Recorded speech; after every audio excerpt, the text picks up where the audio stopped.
Okay, so this is like being in a living room, right? All the people that we know are here. Welcome, everyone. Um, Welcome to the first seminar by OWE, OSA Women's Empowerment Forum of 2023. My name is Aparajita Mishra, and I'm part of the OW Forum with many, many dedicated and talented volunteers that are here today. If you have attended other seminars by OWE, you know that we will all in for a real treat for the next 90 minutes. But before we start, I wanted to spend a few minutes talking about OWE. As far as I remember, the Women's Forum seminar was an integral part of all OSA conventions that at least I attended. We had a lot of dedicated speakers like Mamata Mishra and others that actually founded organizations to help the South Asian women, and there was nothing earlier. So we had many speakers that were well-versed in women's issues that taught us about women's issues and empowerment. Then what happened was we are having a convention and we had seminar every time there was a convention. So things changed in 2020 because during the pandemic happened, the OW Forum was created in 2020 by Kukku Das, then the OSA president, and Sujata Patnaik, a former vice president of OSA. They formed a team of passionate Odia women who wanted to take an active and engaged role in empowering women. And so we formalized this a little bit and we wrote our objectives, vision, and mission. So the objectives of the team the two objectives were to create a platform for empowering, encouraging, and providing awareness and a safe space for women in an inclusive community. And also to advocate for the rights and voices of women and families in Odia communities in Odisha and the diaspora. Our vision is to identify the community's needs and leverage our skills and resources to help fulfill the mission. And I would say that OW Forum has delivered a lot on its objectives. We have had seminars from speakers from US and India. We have had seminars that have been focused, different kinds of seminars that they have been focused on topics that we all struggle with in our day-to-day lives as women, as parents. We have had seminars on bullying, mental health issues, body positivity, etc. We also had an excellent seminar some time ago just about domestic violence that we talked a lot about behind closed doors by our own Tapasi Mishra, Prabhati Panigrai, and Dr. Tapti Panda. In fact, all our seminars, including this one, have been really very engaging, very well received, and the audience have so many questions that lasted beyond the scheduled time. So I'm hoping that will be done in the next 90 minutes. There have been seminars also by speakers in Odisha that are working with improving the lives of tribal people and others, sometimes through education, sometimes through better access to agriculture. So many different seminars. And we continue to follow up with the speakers that are doing good work and help them build a network with the OSA members. We facilitate meetings with them and we provide resources they need, including financial support through individual contributions or through OSA sometimes. And in addition to that, as a result of talk by Mamata Mishra last year, I mean, just recently, we were invited by the SEEDS team to collaborate. We started the collaboration with the SEEDS organization to support their endeavors, and a lot of you are part of it. I know Gopal Namaskar, he's here to help women from lower middle class in Odisha to become nurses by providing scholarships. So OW is engaged with SEEDS on that to contribute to this project. So these are just some of the examples, and you have to go to the website to find out all the different seminars and and that most have been recorded. I think all have been recorded so far. So that's all I wanted to say. And now for our really wonderful seminar that you're going to hear. Now, I would like Tapasi, take it away. And you have to unmute. Let me ask you to unmute. Okay, and you have to, yeah. Yes, hi. Namaskar, I'm Tapasi Mishra, and I am really grateful to the Odisha Women's Empowerment Group of America, which is part of the larger OSA, for starting this dialogue, this very important, critical dialogue on a much neglected topic, actually, of caring for caregivers. When do we think of that? We have, all of us, I think every one of us, have seen our friends taking care of their loved ones single-handedly. The problems they encounter, they try to solve every day, the minute-to-minute care at home, the rushed medical emergency visits, sleepless nights, the issue of keeping their jobs, raising their children while taking care of their loved ones, the issues, financial issues, uncertain futures. We have seen all that. We have also seen that the concept of taking care of themselves becomes, to the caregiver, self-indulgent and a non-issue. They think it doesn't matter. It's a luxury. I don't have the luxury of that. But we all have we know that it is not a luxury. It is not a non-issue. It's very important that the healer should needs a lot of healing. We know that. Because when the healer gets burnt out, the situations can quickly become dangerous for themselves, for their families, for their charge as well. Being immigrants and thousands of miles away from our family, we pretty much come prepared here in our younger years to be self-reliant, self-sufficient. We are supremely confident we can do it all ourselves, and we do in our day-to-day lives. But in normal times, when we are younger and shoulder to shoulder with our spouses, friends, community.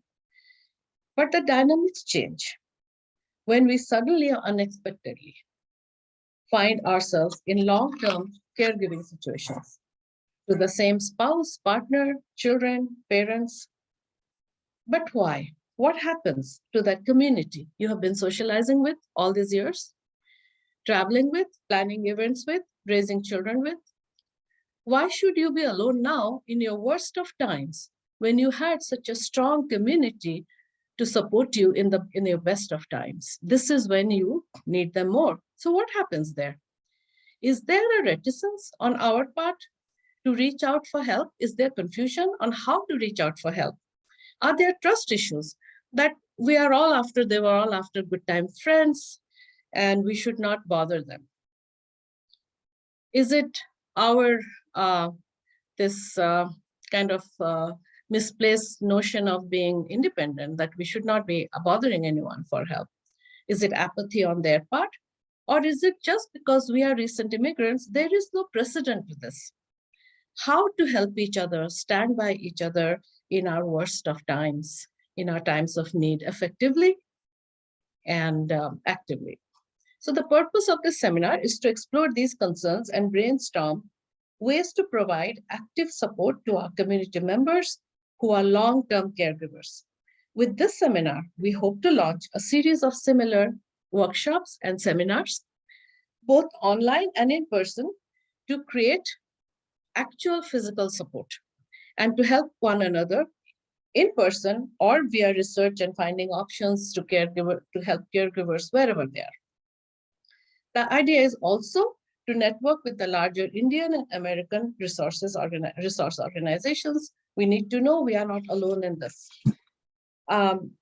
We already have some questions, and we will be taking more questions and comments from the audience after the keynote speakers and panelists have spoken. Please send your questions via chat.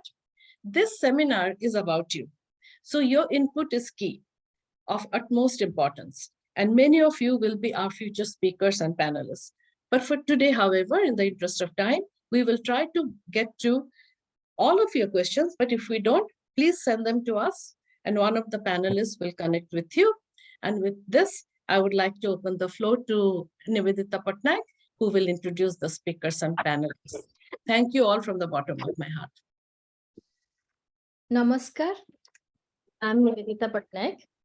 Thank you for giving me the opportunity to introduce our guest speakers today.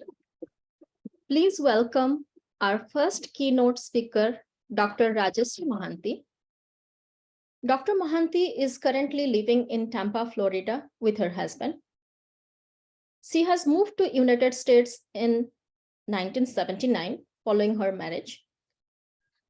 After completing residency from the University of Missouri, she has served as a pediatrician in Indianapolis till 2010. Dr. Mohanty has devoted last few years of her work to the underserved community in North Indiana until she retired in 2018. She has worked with children protection agencies in different capacities during her service period.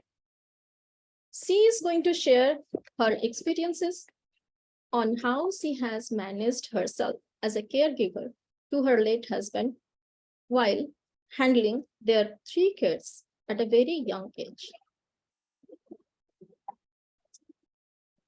Next keynote speaker today is Mrs. Ullasini. Many knows her as Milu, who lives in North Carolina with her 22-year-old son Ayush.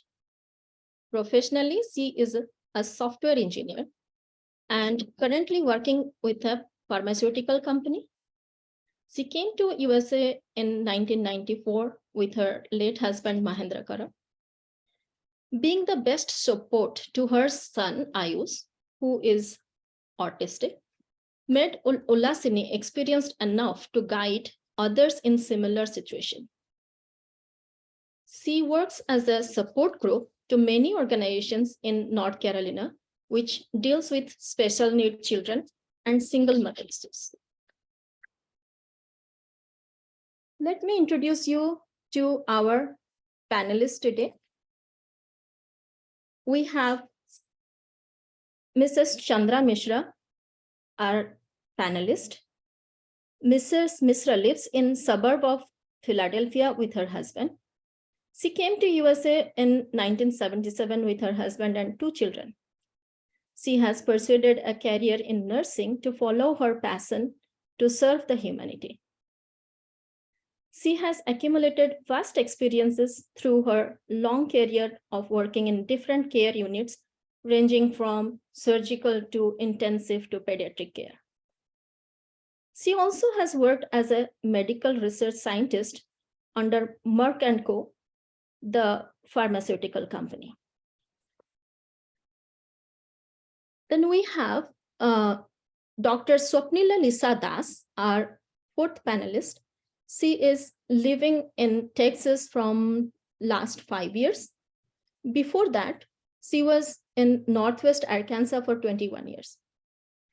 Dr. Das is a practicing clinical psychologist. She is actively involved in community services, starting from Children's Advisory Center to Women's Shelter, providing support to underprivileged with food bank to empowering South Asian women. She also works with youth, encouraging and connecting them with the community work. She has been providing support and resources to orphanages in Odisha for overall development of children through Care a Child project, which is founded by her. We have our final guest for today's session is Dr. Nivedita Mohanty. Dr. Mohanty moved to United States with her husband in 1984. After completing her residency in family practice at New York Medical, she worked in Mid-Houston Valley for 12 years. Since 2001, she has been working as a primary care physician as Kaiser Permanente in Mid-Atlantic region. She loves to help and serve her patients and the community. Now I would like to invite Dr. Rajashree Mohanty, and the floor is yours. Dr. Mohanty.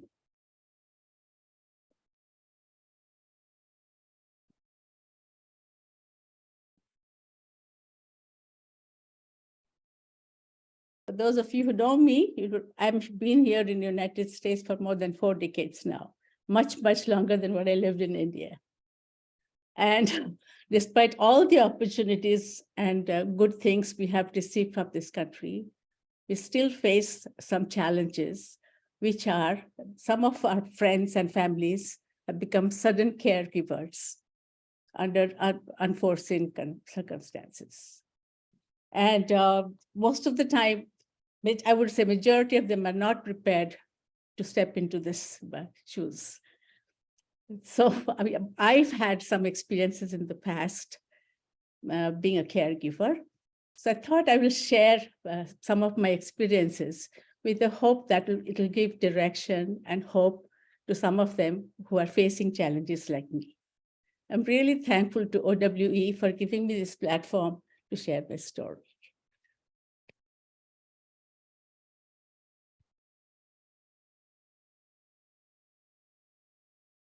I just want all of you to know that if I survived, so will you. Like Nivedita said, I moved here in 79 with my husband, Dr. Bhavani Prasad Mahanti, and my 5-month-old son in the pursuit of higher studies and a better life. And we did make it here. I did my residency in University of Missouri, trained as a pediatrician, and my husband did his PhD at Rice University. And then both of us moved to Indianapolis in 1985 to start our life. I joined a private practice and he joined General Motors as a senior scientist in their R&D development division.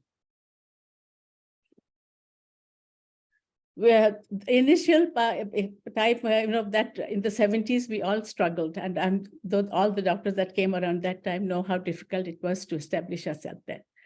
But we made it through and we were a happy family. The juggling work, home, and taking care of our 3 kids. Life was good until that day I get a little emotional, but I know, I'm sure you will understand. This was in May 31st of 1996. It was a normal evening. We were getting ready for a big party the next day, and I was finishing up my cooking. Must have gone to bed by past midnight, and my husband was in his lobby playing with his computer, which he always does. Then I was awakened in the middle of the night by him that he wasn't feeling well. And he looked very scared. So I jumped out of bed to take him to the emergency room. While I followed him down the stairs, I saw him falling. I knew exactly what was happening. I grabbed him before he touched the ground and called on my son, who was 17 at that time, to call 911, and then my neighbor, who was an anesthesiologist, to come and help. By then, he had quit breathing. It was the most difficult time of my life. I started CPR and I was joined by my neighbor soon after, and then the paramedics arrived. When the leads were put on, it was a straight line. So basically he's had a complete arrest. They revived him and then he was taken to the nearest hospital and then rolled into the cath lab, has his angioplasty, and stent put. But my worst fears came reality when he didn't gain consciousness after 24 hours. So, I just didn't know what to do. I consulted with his physicians. We looked at his EEG many times, and then my family members.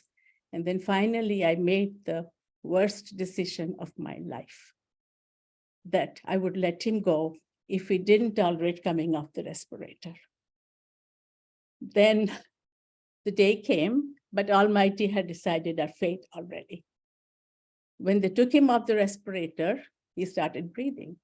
And it wasn't surprising because his organs were young, just like him at 48 years, except his brain had suffered anoxic brain damage. So here we are. At that point, I wasn't sure what I was going to do. But somehow, some way, I always made the right decisions at that time. There, I decided to bring him home instead of sending him to a facility. It was a hard decision because my children were like 9, 11, and 17. But when I look back, I feel that's the best decision I did because I taught my children how to care for a loved one. And they grew up to be compassionate and kind beings.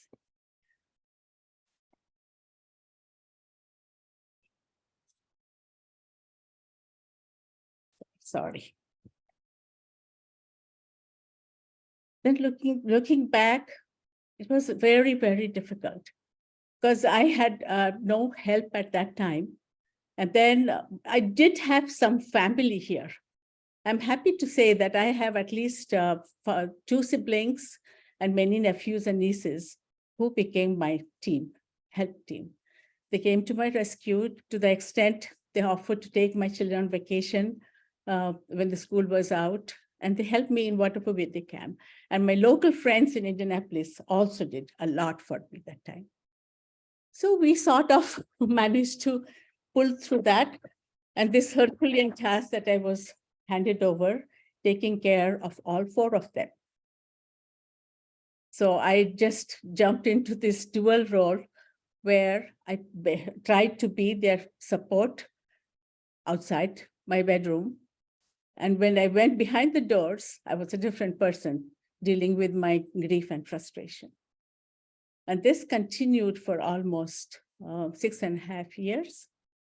I finally ended up, he came home on hospice because his doctors didn't think he would make it past 6 months.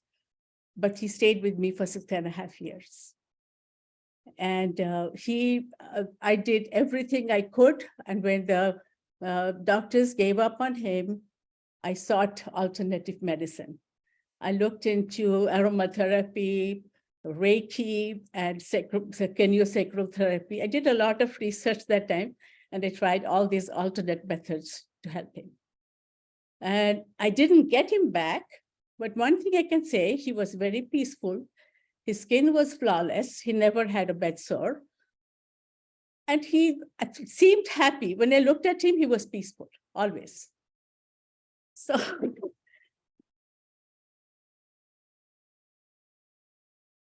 then my finances at that time was completely out of whack because his, since he didn't have long-term care, his insurance maxed.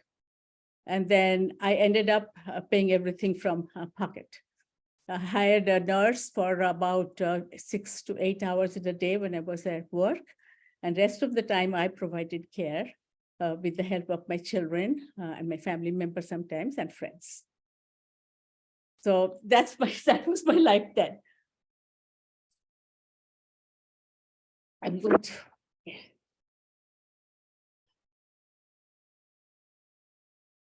Then finally, he passed away on September 12th of 2002 in his sleep. It was hard to say goodbye to him. On one side, I was happy that he was in a better place now and his suffering was over, but sad in anticipation of the life that lay ahead of me. The only reason I'm going into detail of my experience is to enlighten a sudden caregiver that he's not the only person that's going through it. There are many who are fighting their battle.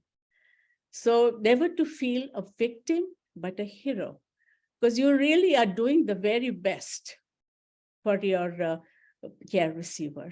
And you should never feel you're a victim. And if you don't do that, then life becomes a little bit easier. Then I would like to share some of the things. I know every case is different, but some of the things I put in place while all this was going on, which actually helped me in the long run. The first thing I did is early in his illness, I joined a brain injury support group, which met about twice a week. And I would find friends to watch my husband when I went to those classes. And I learned a lot in those sessions. and saw people who were much, much worse off than me, and they were making it. So I had hope that I would do. So I did that, and I made some very good friends in that group who would come to my rescue often. If I needed a respite or any such thing, they would come to my rescue. So that's one thing that I would really encourage caregivers to do, to make or join a support group. That helps in the long run so much.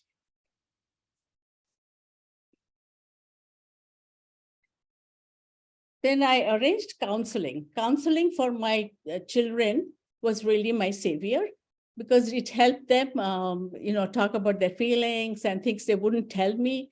They told the counselor, and it sort of helps them wade through the difficult times. So that's another thing I would encourage people who have young children and are going through a similar situation. They really need to get counseling for the children, because often they don't open up and tell you things that they would to a counselor. So it's really important to do that. Then I bought long-term care for me. In the first week of my husband's illness, I was then, I think, 44. I bought long-term insurance. That's something that needs to be investigated, because your regular insurance doesn't cover any of these long-term care issues. So I did that, and I'm happy I did that. I was young, the premium was affordable, so I could do it. And I would encourage others to also look into that. Then, I'm saying all this because I'm not a financial advisor, but these are the things that help me. So I want to share it with the folks. I bought term life insurance policies that I could afford.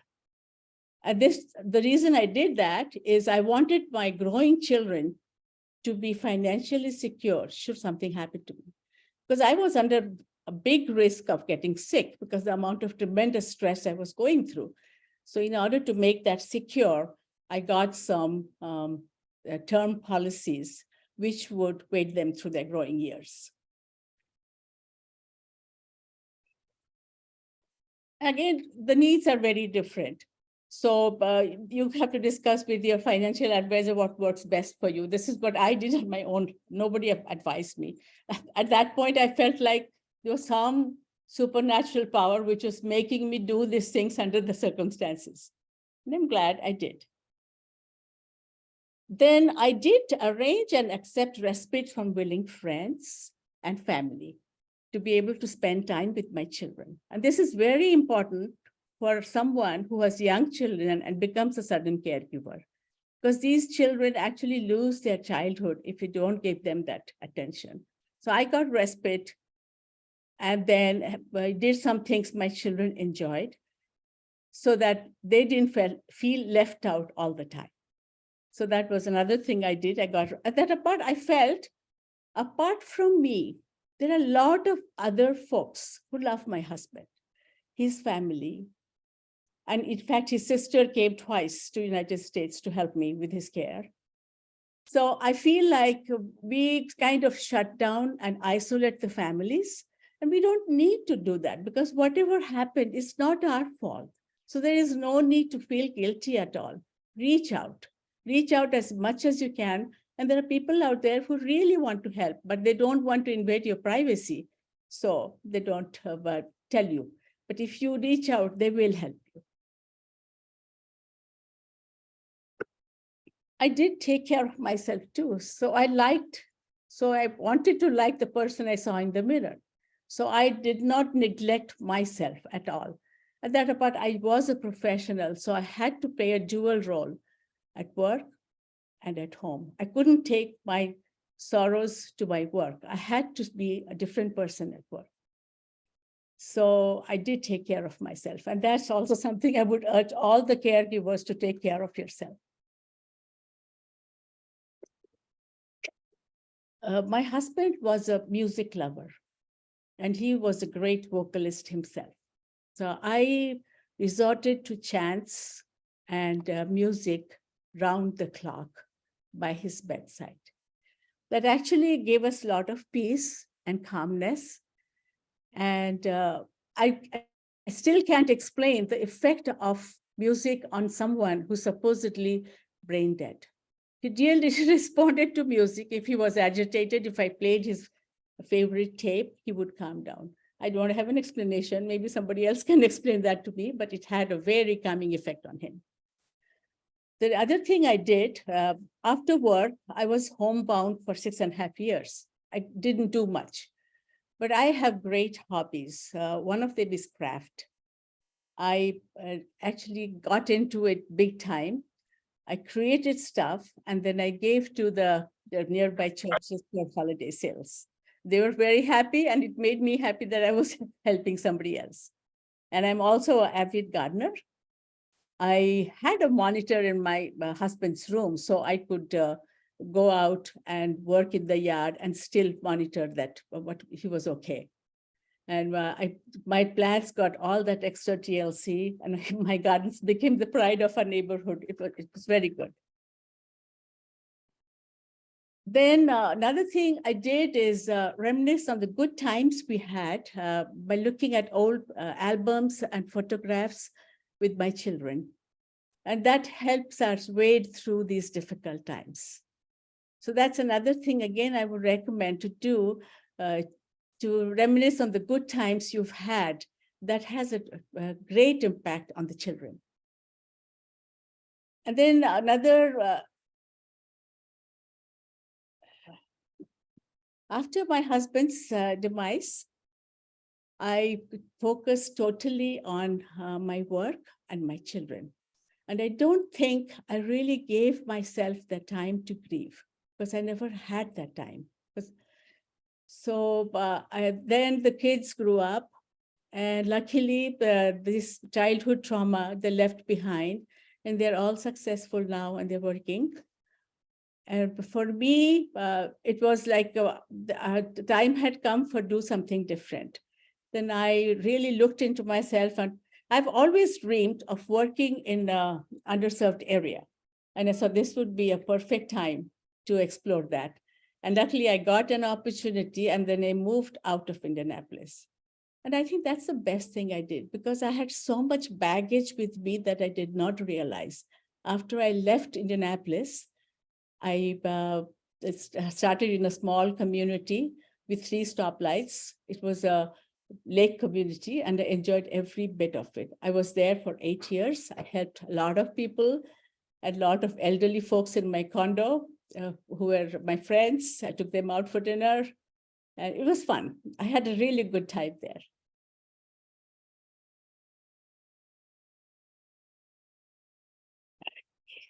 Now in 2013, my life changed again. I had moved out of Indianapolis. A dear friend of mine came into my life and we got married with the support of my children, my late husband's family, and my family. And it was amazing how everybody came forward who had known me and loved me. We're so happy with my decision. So now I'm married to him for 10 years, and we are here in Tampa, and I'm very happy about the decisions I've made in life. The next thing I want to talk is about some numbers. It's actually impossible to fathom what is right and wrong way to handle grief. And like I said, we consider ourselves a hero and not a victim, and then we don't feel sorry for ourselves. Most of the caregivers feel they are victims and they're really feeling sorry for themselves. You have to get out of that mindset and the mode. Otherwise, you cannot survive. And then if you don't take care of yourself, there is no way you can provide that care for your loved one. So it's very important that you take care of your physical health and your mental health. And then we had included a flyer, a questionnaire in the flyer, which I would urge every one of them who is a caregiver to go through it and evaluate yourself if you need help. If there are any red flags, please feel free to go and get help where you can. Now I'm going to give you some numbers which are really astounding.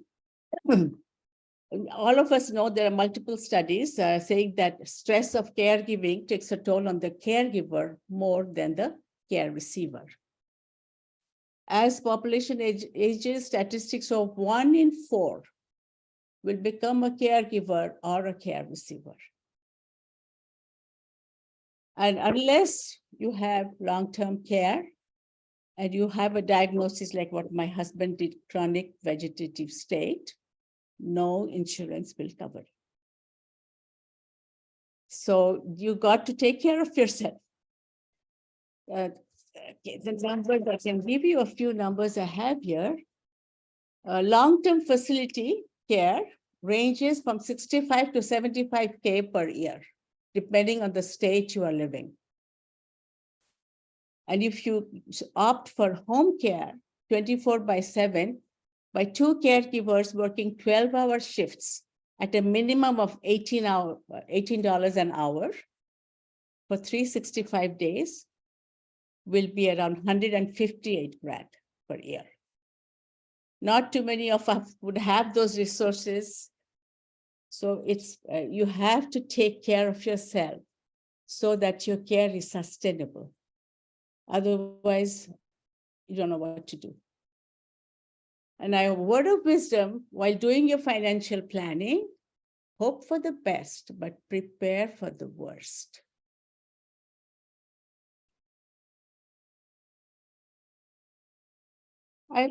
Before I cannot finish this talk with a few words to the friends and family of the caregiver and care receiver.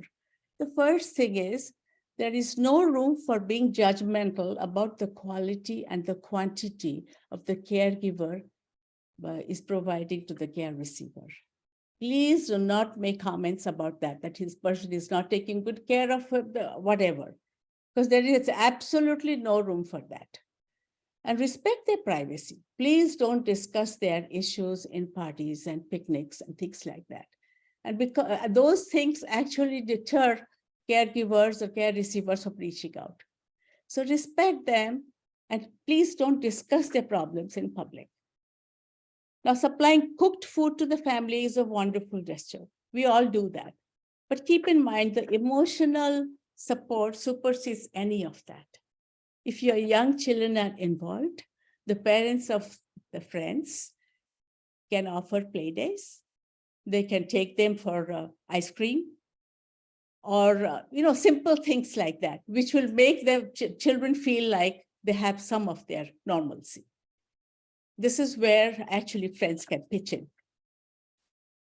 Now, if you offer your expertise to the caregiver in whatever way you can, like you're a good handyman, help out to do little fixing up in the house and things like that, so that family can save some money that can be used elsewhere with the already stretched budget. And I don't know how many of the friends do that, but that's something that you can think about. The people have their own expertise in a lot of things. Some are computer savvy. You can help out the family with the teaching them about computers. Some of them are older folks who don't know how to navigate through the computers. You can do those kind of things also. And providing respite for the caregiver whenever and wherever you can.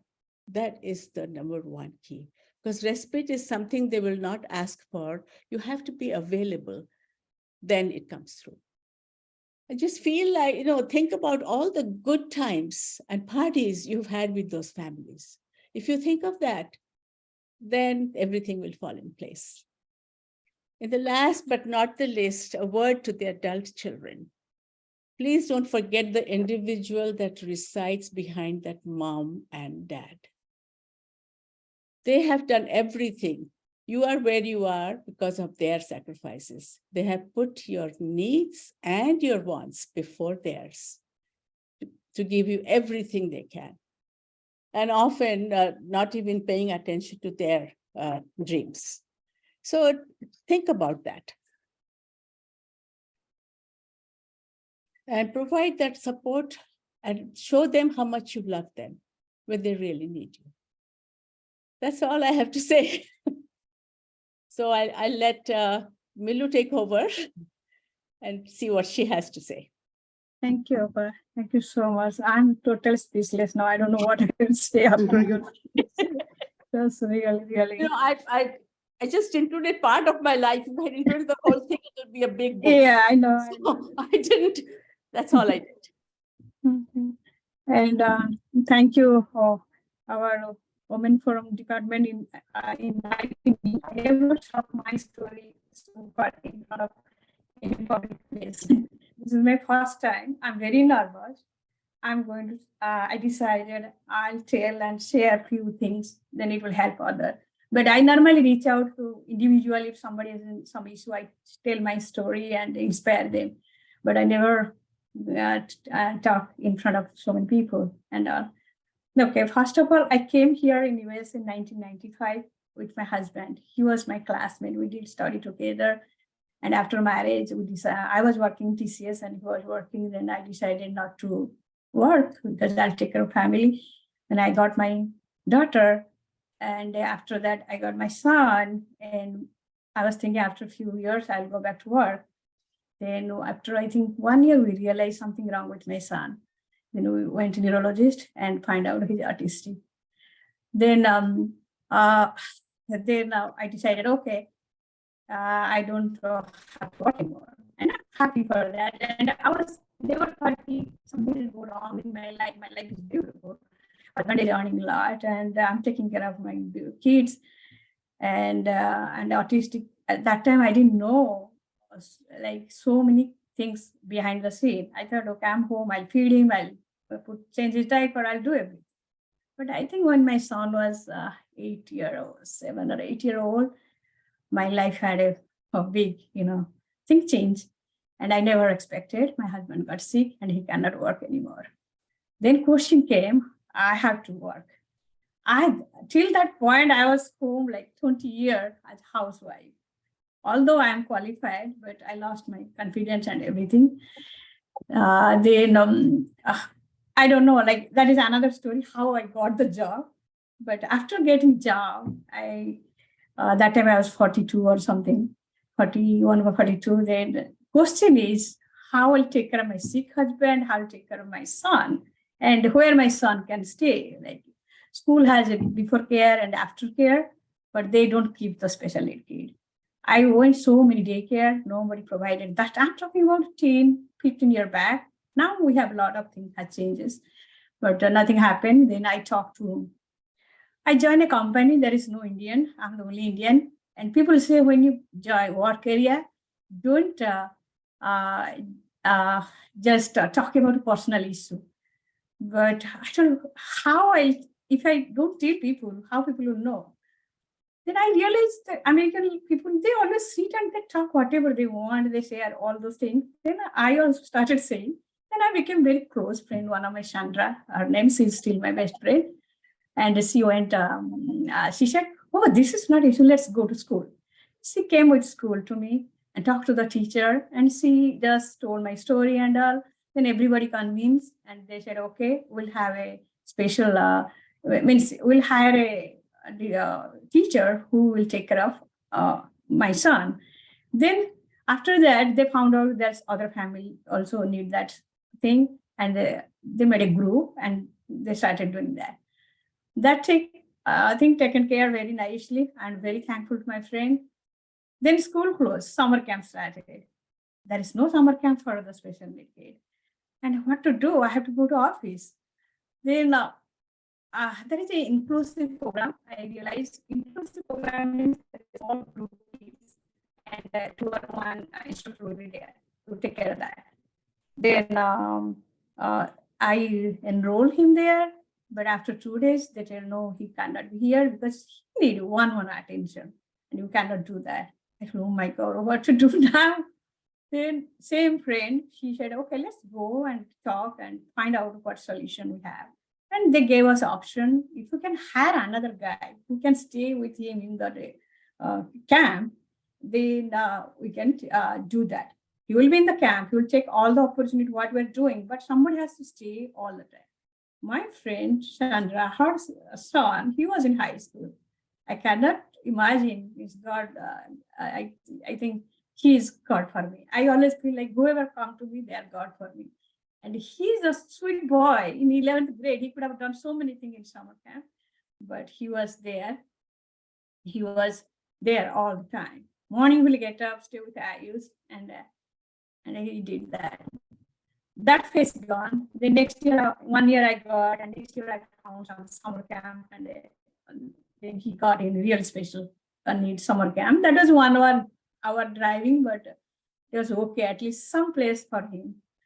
Then middle school, there is no aftercare before care. Then I started finding some support family, what they're doing, and I found out there is a NC Innovative Waiver program is there in our state. Every state will have a similar thing. Then I applied that. I got, I think, 10 hours for a week. Question is, they want to come one day 5 hours, next day 5 hours. They don't want to come every day 2 hours and take care of after school. And another thing, state pay very less amount, like $10 to $11 for them. And they don't want to keep their job 2 weeks every day. I had a really bad time keeping, like, oh, somebody came, then they left, then they'll find another person. Then in our Odia community, I found one boy, he's a little bit also autistic. And I told, he can drive. Then I told, can you just watch my son? I don't need anything. Just watch. And he also get very confident. Yo, she trusts me. Then and he doesn't know I need him, that like he came to my home, and he always with Ice. And he's very particular. He'll watch and he'll tell me what Ice is doing and all. Then I request the state, please, do hi. If you guys not finding anybody, I give a guy, you hire them and pay them. And thank God they took his interview, and he was so happy he got an interview. And I am totally blessed he got in that job, and he stayed with me till my son was 21, because this facility is only till 21. And I never had any issue, and that was good. But after 21, next stage, what will happen? But meanwhile, I want to share some of my, our nowadays so many technology, how technology helped me out to go through this. I still remember, like, aftercare, people come to my home. But if they are stuck in traffic, if something goes wrong and they cannot make it, if school bus come early, what will happen? And my son doesn't know how to open the door itself also. If I lock, he can open. I keep my door open all the time. My door is, everybody knows my area, my front door is open. And he come, and if you come early or caretaker come late, doesn't matter. And I requested the boss guy, he please drop him and make sure he close the door. And they normally don't do. But somehow when I request people listen me, because I feel like God is forcing them. I listen or forcing needs you. And then one day what happened, one of my friends was staying with me. I forgot to tell her. She went out, she locked the door.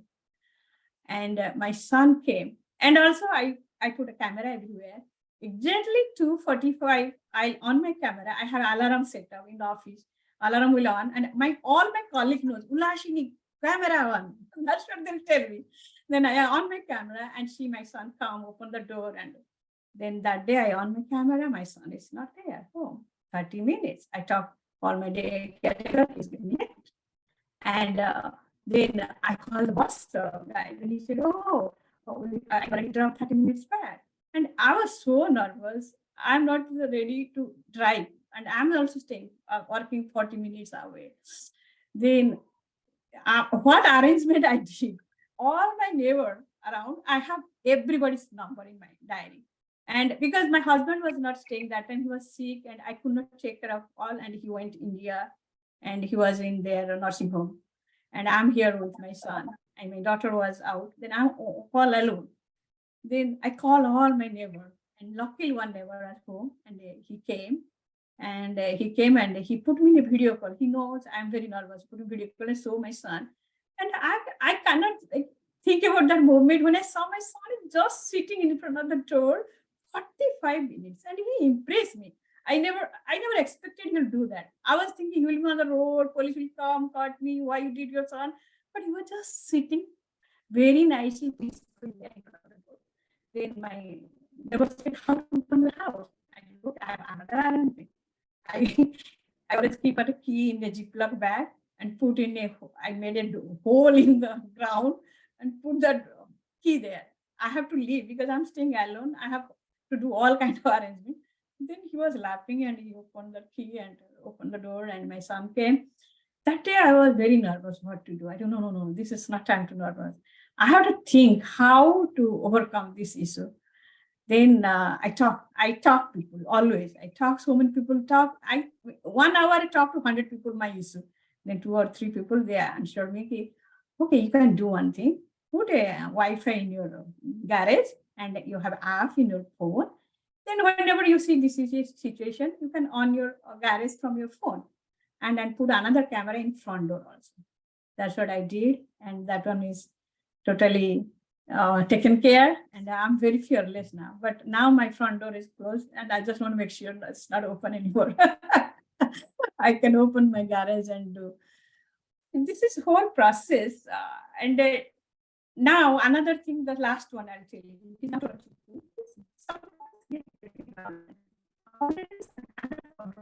That moment, what I do, I just go myself close in the room and keep for myself away from him 10 minutes. Because if he grab me, he will hit anywhere. But certain time, I faced one day, I was in the restroom and I was brushing his teeth. Then something happened, he was upset, he started hitting me and he just pulled my hair and pushed me. Then I could not protect myself and I fall down on the floor and hurt my head. Then I felt like I'm dying at that moment. Then I got back. But I realized that moment, if this situation happened, I don't care if I die, I senseless or what. How immediately my son will taken care. Because if nobody knows I'm died, and then 3-4 days, nobody know because I'm staying alone. Then that night also, I started talking to people what to do. Then I made a group with my sister is here, my daughter, and some of my close friends. And we say hi and hello and I share my camera with my daughter. It's a very personal, I have to do, but I have to do. I told my daughter, don't misuse my camera thing. But we had a group. We have a group now. Then we talk just hi and hello, good morning, good evening. If one day I don't reply, then my daughter will see through camera. If she sees something mistake, then she will connect to my local friend. That's the whole thing. One day I did not reply. Next morning, she saw my camera and she saw pumpkin flower in kitchen. She said, oh, my mom is alive. There's no pumpkin flower is here. That's the way you would deal with that. And next thing is, if something happened to me, if somebody come to my home to take care of Ayush, how they'll know how to take care of Ayush? That's what I made a list of things, emergency kit. Just like when you have a flood in India, we have emergency bag and we pack. That's an emergency kit I made.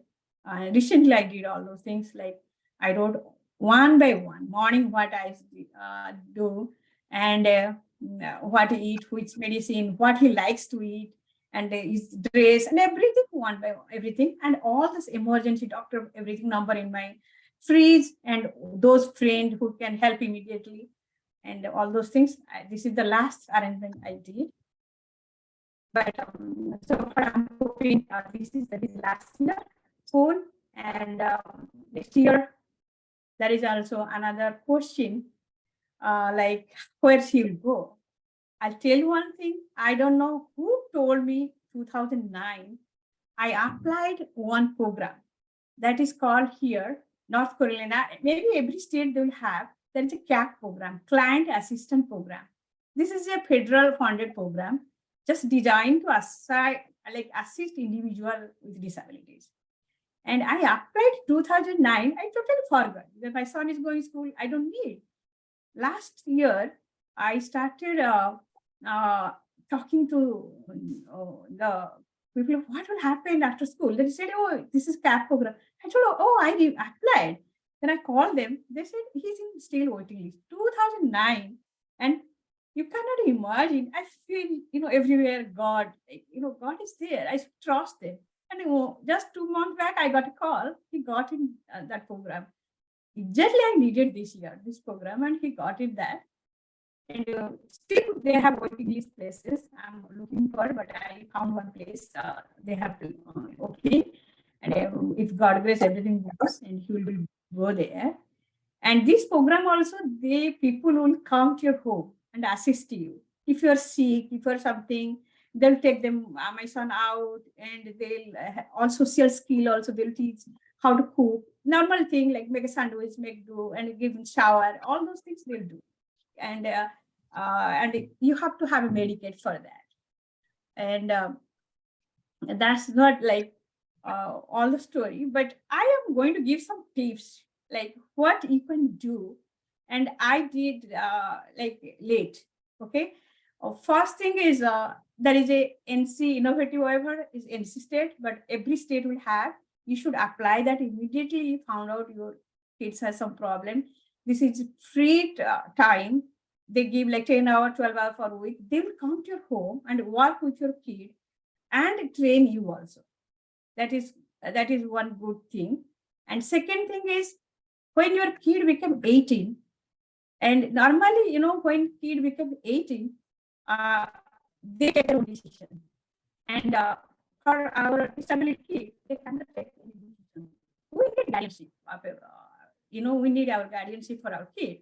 That's what, it doesn't come your parent will be a guardian. No, you have to go to court and apply that. It's better always when kids become 17, you start applying that. It takes 3 to 6 months. When they're 18, thing will be ready.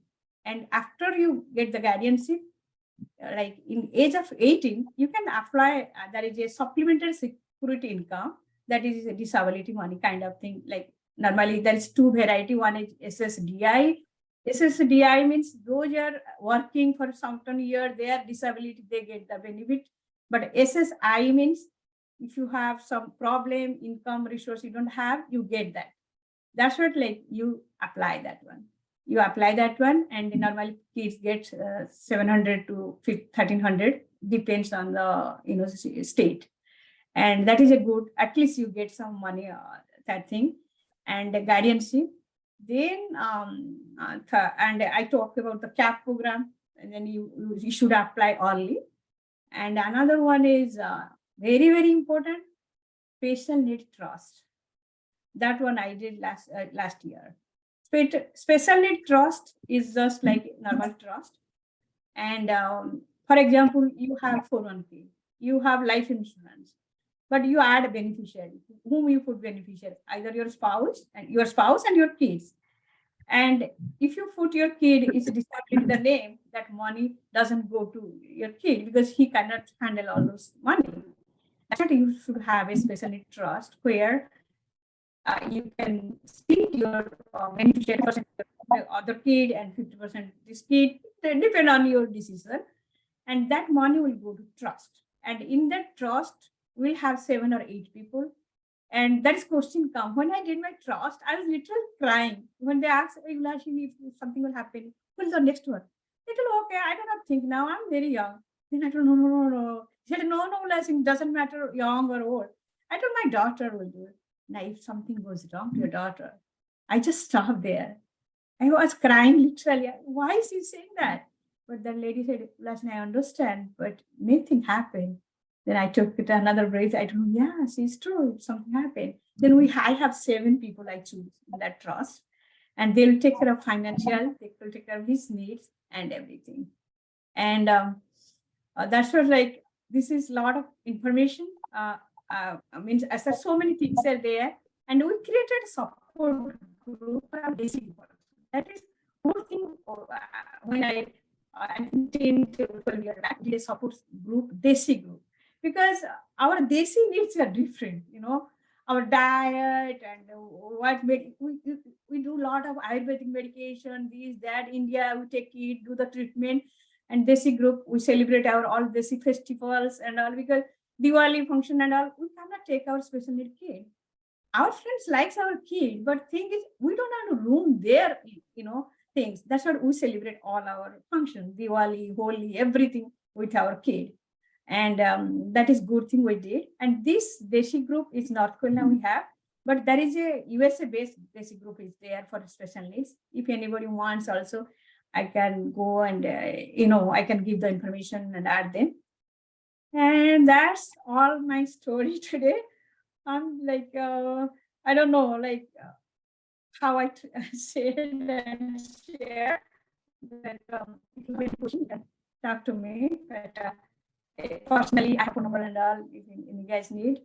And then next I'll invite our Chandrapa, and she is our, I don't have to tell anything about her. She can come and share her experience, and she is here. You're there? I'm going to add one last thing to your thing. When you have a special needs child and you're going to a party, all the other people in the party need to be compassionate towards this child and make sure you teach those children in the party not to tease him or, two good things you can teach a child is compassion and gratitude. If you have done that, then you have done your job as a parent. So I'm talking to all the other parents whose children are in that party with a special needs child. They need to know more about them. They need to know that these children are different. They're not wrong, or they're not. Yeah. I have heard those nasty comments. Tab munda kharab. But these kind of comments, when you hear, it makes me sick in my stomach. Why can't these children be taught compassion and gratitude? Yeah, I just want to share one small story. Jitopa is here. And I remember Jitopa Shan, he doesn't know Ayush has problem. And they had a little bit some argument and fighting. They're very small that time. Then I told him, he has problem, and I cannot imagine there's a convention. And that boy, I like, he was watching him he felt so guilty about that. Maybe Jityo forgot about that. I still remember. And he was there standing, Auntie, I'm here with Ice. Don't worry. I'm here with it. He was totally, and he was feeling so guilty. Yeah. I'm like, that's so nice. But I don't know. Expose your children to special needs children. Take them to places where they can see them. Explain to them that they are different. They are not wrong. Those kind of things are very important for children, so they don't bully them. Because bullying is another thing that I see a lot with the special need kids. So I thought I'll add that to your thing, because you guys all have parties in the weekend. So just teach your children how to be compassionate towards someone that's not. Yeah, our community is very nice. I always take my son, but recently I stopped a little bit because he's getting violent. Sometimes I cannot control. That is the point. I'm stopping a little bit. Otherwise, I go. Friend's house, I go. Thank you, Appa. Thank you. Thank you, everyone, for listening me. Beautiful speeches. Oh, thank you, Rajashree, and thank you, Milu, for introducing me. I am really not going to tell the story. I'm the resource person as a nurse. So mine is only 15 minutes or maybe, 5 minutes, not 15 minutes. So, most of the things actually what Milu and Rajashree gave, they gave the resource, where to go, when to go, how to reach out. But being a nurse, I just wanted to let you know, when we become the caregiver, when somebody needs long-term care or short-term care or care, like in Milu's case, she has a child who needs for unlimited time, the child is child. So what do you do, the caregiver? The caregiver is the person, if the table is like three-legged, one is caregiver, other person is the patient, and the other person is the doctors and everything. So it has one third of the thing one has to handle, the caregiver. I'm not talking about finance now. I'm just talking mentally and physically. So mentally and physically, she has to be ready. And how she will be ready? Like in Rajashree's case, it came suddenly. Milu's case, she did not know. These things are going to happen in our community. And I, fortunately or unfortunately, I worked in intensive care, and I have seen a lot of Indian people, our people have come, and they have no clue. They do not know finance. They don't know.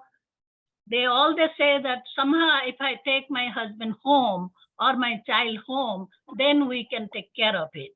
then that's the time what one needs. A nurse comes, the discharge nurse. She is your gatekeeper, either in or out.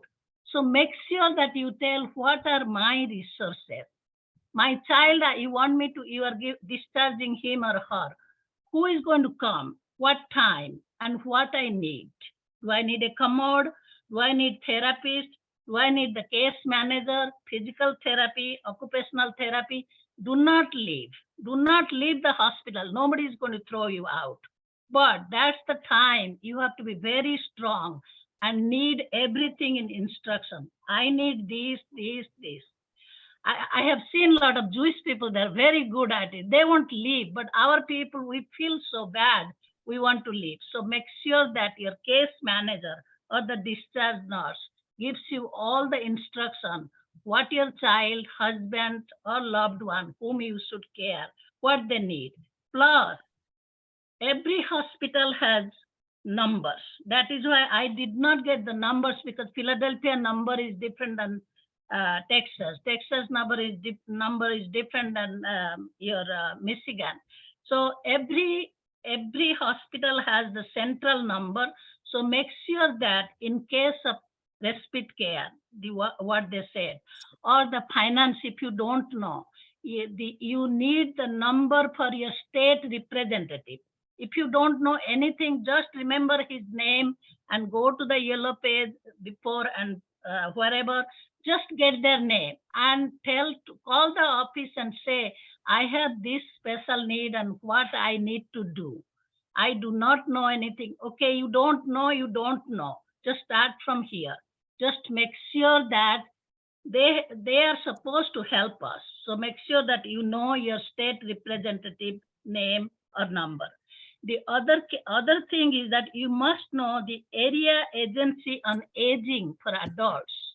If you have older person, you have to take care of it. You must know that, because they are the one who supplies you physical therapy, occupational therapy, therapy for you, how much money you should get if you are taking care of a person. So you must know that those things, numbers are different. So I did not consider to give you numbers, but you make sure that you circulate in a refrigerator list. Then community help. What community help you can? Here, I would say that being talkative helps, because you ask anyone, even if your grocery store says that I have a special need child, where can I get help? Like Milu said, she did not know, but she reached out. How do you reach out? By opening your mouth. Sometimes if we stop talking and we feel we can do everything, no, we cannot. These problems come, and it doesn't matter whatever, when and how. So we must open our mouth, and without any hesitation. We are not asking for help. Help is already, United Government has done it. All we have to know is put it together. And the community church, they are very good. We have our temples. I am from Puri. I pray to Lord Jagannath and I go to Bhagavat. But when my husband was sick, the help came from our community church, because they had a prepared meal.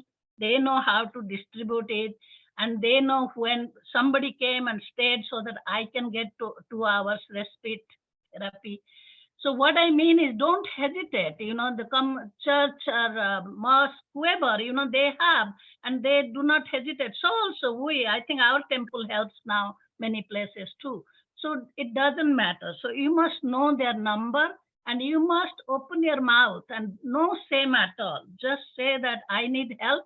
And if you do not know, do you know somebody? Then somebody will give you number of somebody and the other person. And then I cannot say enough about technology, because after my nursing, I worked at Merck, and we have devices. The devices which Milu told, the camera and the opening the door and calling automatically the person, even the autistic person can call. All these things are there. So all you have to do is reach out any medical device center, or all these numbers are there in your state representative office. So if you don't get it, just go straight there and say that, and then they will help you. The other thing is that, yes, we all We people, we don't, our job was to take care of your home cooking, and our husbands took care of the finance. I also did not know a lot of things, how to fill out the tax and what goes what. But then I realized that it's very important that I must know little things. If you do not know anything, no harm. You go to the office and say that I want to learn from A. Yes, I don't know.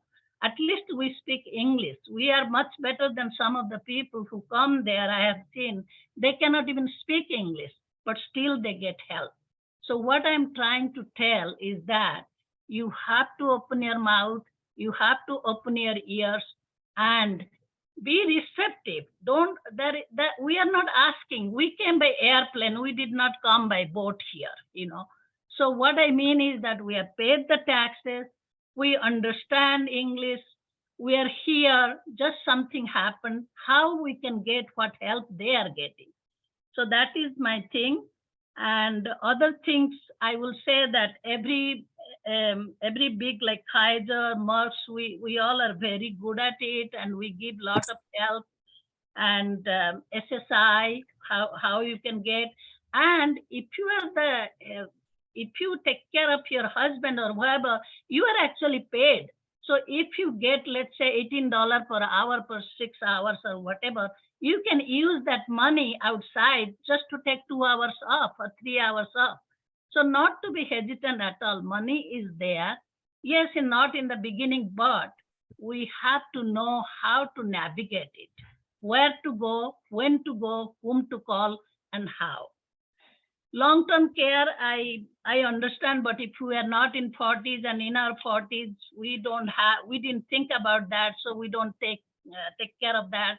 So that is a little bit high, but I think that enough government help is there.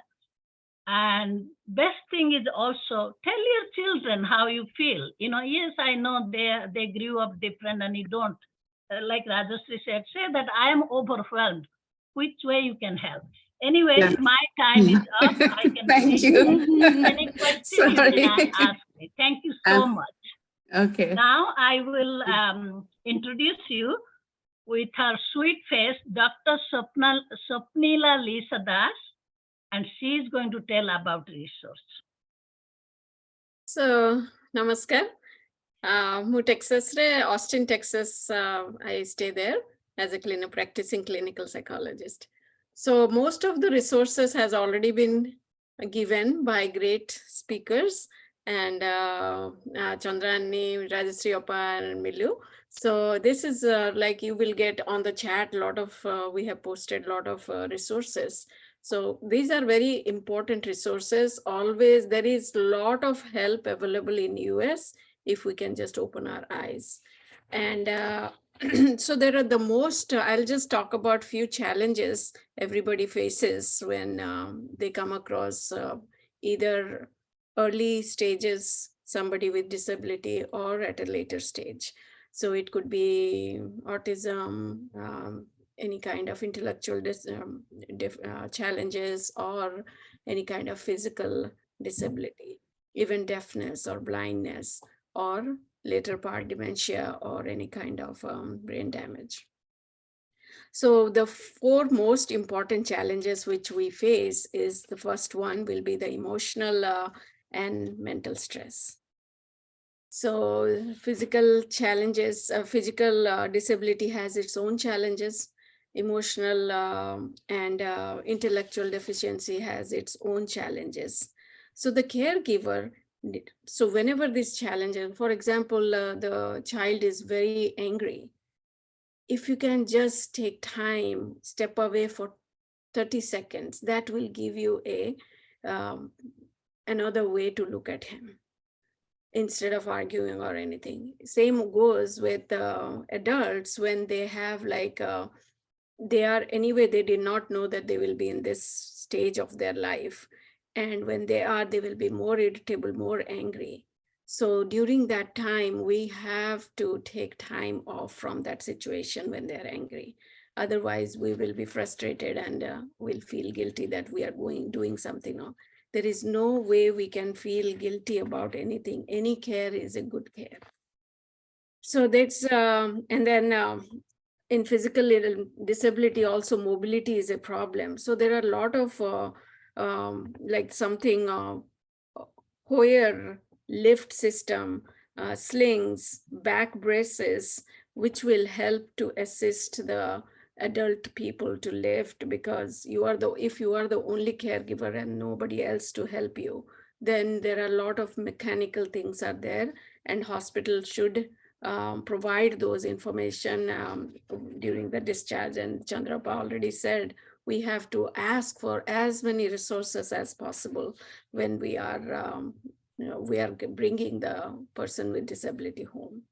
Then the registry also mentioned about financial stress. There is a lot of financial stress comes with that, and Milu also mentioned that. And so there are a lot of help also, like SSI, people with disability, SDI, all those information we have already given. So then there is food pantry, then community center, then there are like offer assistance for the adult care, and services. A lot of services are also Meals on the Wheels.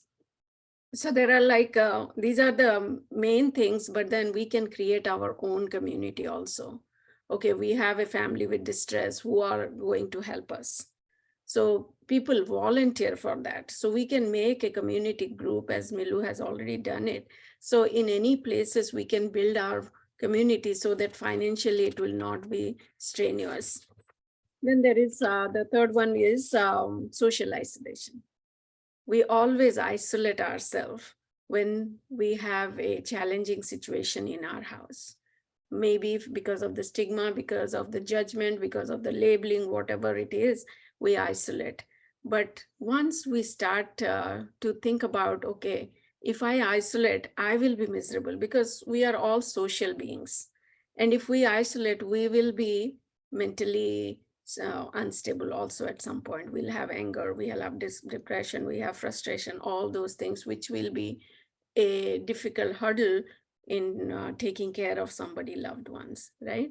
So isolation, we cannot isolate ourselves. Rather, we need to build our trusted group where we can help each other and in terms of needs. So joining like exercise club or walking club or a book club, just for social interaction, and building your own club where you can take care of each other's disabled people at house. Then the fourth one, the last one, will be the fear of future. So the biggest uncertainties, what will the future has in store.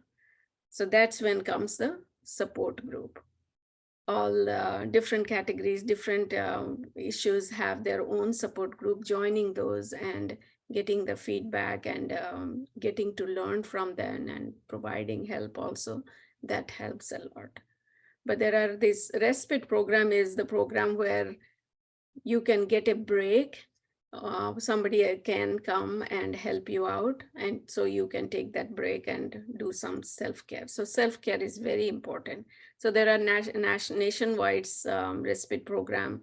You can create, like Lasriapa has done it during her neighborhood or family and friends respite group, where they can come and give her break so she can do what she wants to do. So nurturing the hobbies, doing the self-care is very important in this challenges.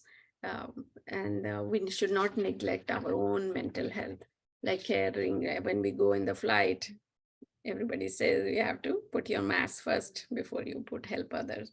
So we need to be able to help ourselves, take care of our physical, mental health, to take care of our loved ones while caregiving. That's my thing. Okay.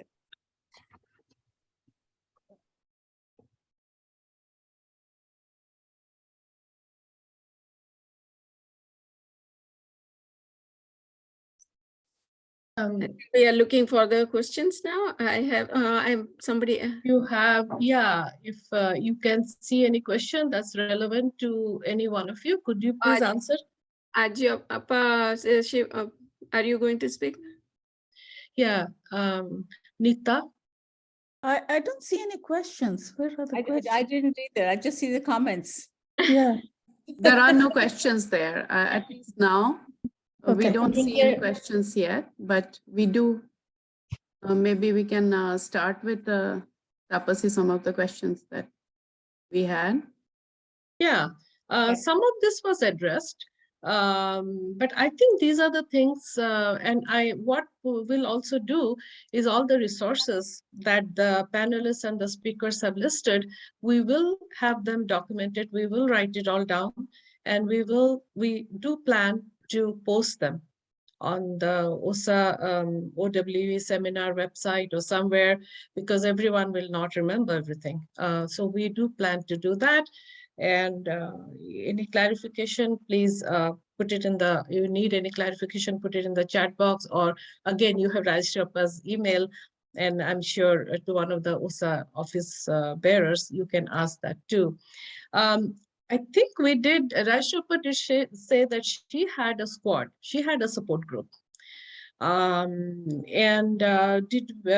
you know, reaching out to all these resources that the people listed, I think you can create your own support group. Rajshapa, you had your family, but you also had your intervention groups?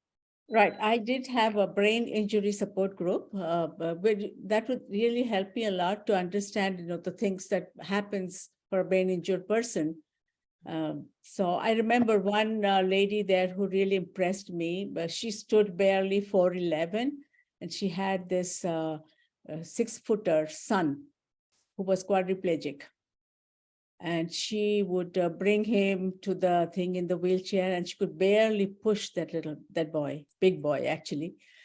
And so some of them were there, you know, I learned a lot from them, how they tolerant they are and how patient they are with their, so I learned a lot of things from them. And they're also great resource for helping out, since they have dealt with these kind of things. Like suppose when I have a parent-teacher meeting, they're always in the evening, and I didn't have any help in the evening. So I would get one of those folks who are a little familiar with suction and things like that to come and stay with my husband when I went to the parent-teacher meetings. So that really helped me out a lot.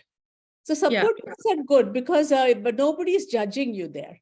And family members and friends can't really be your counselors because they are judgmental. So you can talk to a friend very openly. I mean to a friend very openly, but family members, it's hard because they will judge you and they will be gossip about you and those kind of things. So I prefer talking in a completely strange group and open your heart out to them than doing it with family. So I think and a comment, please. I think that's one of the things we want to stay away from. The respect. We don't that is true. want to talk about it in public, at parties. That's just the respect. Nita, just real quick, Nita, you haven't spoken, but I do know that you have given a lot of support in the community to people suffering from long-term illnesses. What do you think we can do as a community to reach out to somebody who might be shy? Because we all think we are superbly independent. We can manage everything on our own. We don't need anyone. We have access to resources. But how do you break that barrier? Okay, so the first thing is that either you make the phone call, you make the first move. Otherwise you try to find who is close with that person in the community, because they may be part of one small group, right? And try to help them through that and tell them that there's a greater community who can provide help or resources. Most of the time, if you make a phone call, and first thing is that take time to listen. Most of us, we jump and then advise, especially doctors like me. We start preaching, we're just telling them. Doctors are not great caregivers. All guilty of that, preaching. And that's why I told my story in a way that I wasn't telling anybody to do this. I said, I did it and it worked for me. So you can try. That's the way I put it, because I don't want to preach. But most of the doctors are not great caregivers because we're so used to giving orders, right? And the first thing is that if the person, if the, if the care receiver is hospitalized, get all the resources, the phone numbers from the discharge planner or the social worker. I know the hospitals are always in a hurry to discharge patients, but you can always appeal for 24 hours until everything is set at home. Number one. Number two is ask anyone, like Chandrapa said. Sometimes, the people in the grocery store provide more help than your doctors, because it's the person who has gone through this or going through it, knows exactly what you are going through. No literature, there's no one shoe size does not fit all. It's everyone has their own template. There's not one caregiving template that, this is the perfect one for you. And also it evolves over time. And a lot of times, people have that, like Rajshrepa said, we think that we are victims and then we just shut in. Yep. So it's difficult sometimes, but once or twice, if people from the community try to reach out to the person who is having trouble reaching out or feels ashamed of the situation, it will work out. But we just have to be empathetic and also build a trust. Tell them that we are not going to be gossiping about them or discussing this situation. That's very important, I think. Yeah. That's very important. Once you have their trust, then half the battle is over. I think Mita has her hands up. Mita, could you unmute her? Yeah, I did. I added. Hi, Mita. I unmuted you now.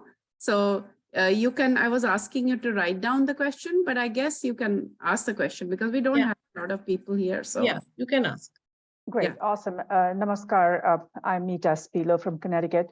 And truly the information that has been shared by the panelists, one of the panelists I'm so proud to say is my Mausi, that's Dr. Raj. The information that you have given is timely, it is vital, and the thing that I wanted to share was that life is a journey. Just as we prepare for the birth of a child, we think about everything that we need to do and prepare well in advance, the preschool and schools even before the child is born. There comes a time in our lives when we will be caring or are caring today for older parents. And then in time, we will get there as well. So when you look at it from that journey perspective, I think Dr. Mishra, Dr. Raj, and the other panelists have mentioned some key things. Those kinds of things are just, everybody needs to do that. If you have assets, you write a will. Why? Because you want to be in charge of your asset, not the government. Your health is your biggest asset. So how are you preparing for that? So one of the things that I would like to respectfully recommend or suggest to the panelists is, today we are in a single click world. That's how the Amazons of the world have trained us.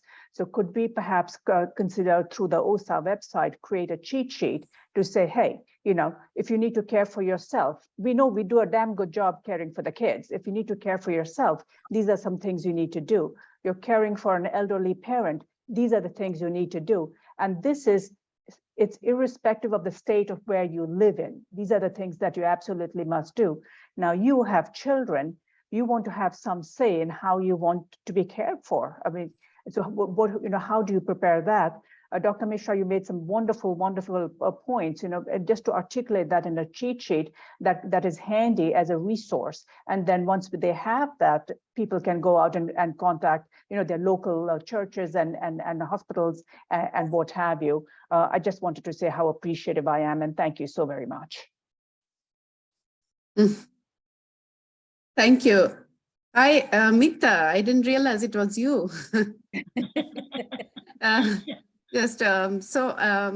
Actually, there is another question from Lena, I think Lena Mishra.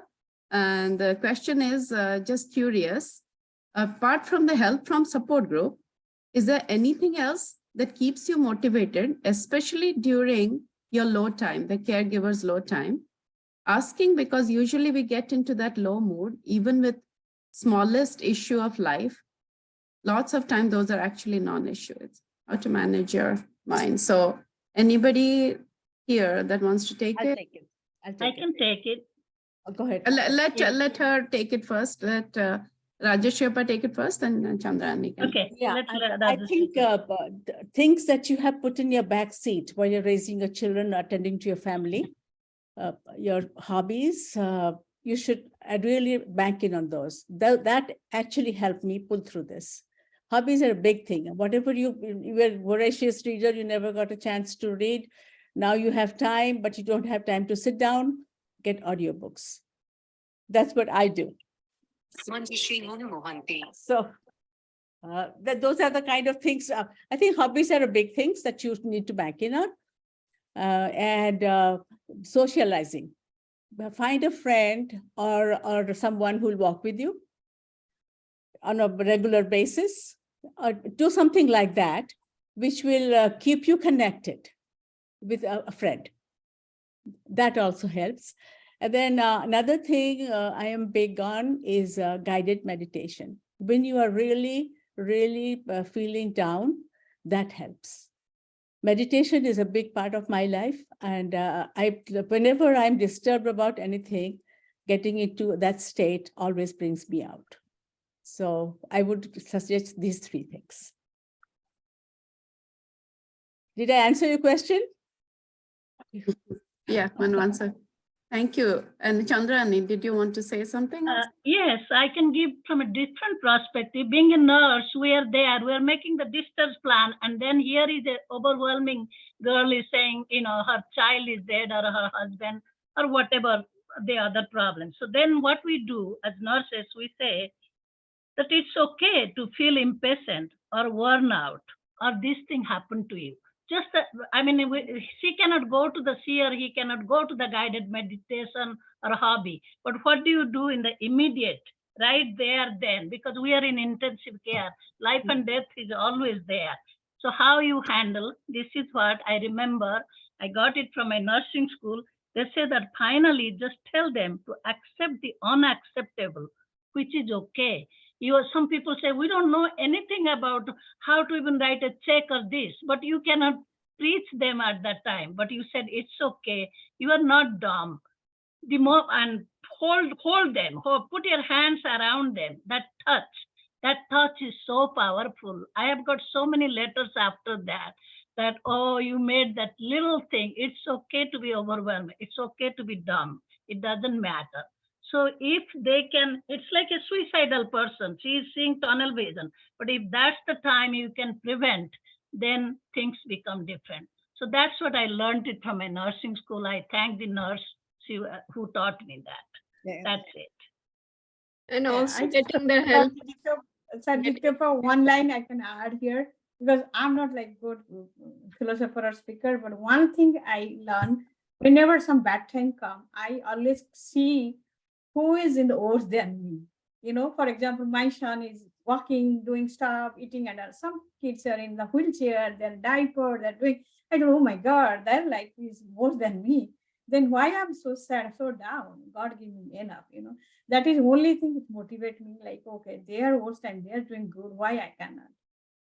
That's the only line I want to add. You just see those people are bit worse than you, how they are handling. So, and then, if it gets severe, then I think they need to seek for a mental health professional. Yes. And That's right. There's a very fine line when you can do it yourself and then you need find. That is true. Right. Very true. I'll just give an acronym that will help to remember. ACCEPTS. That is accept.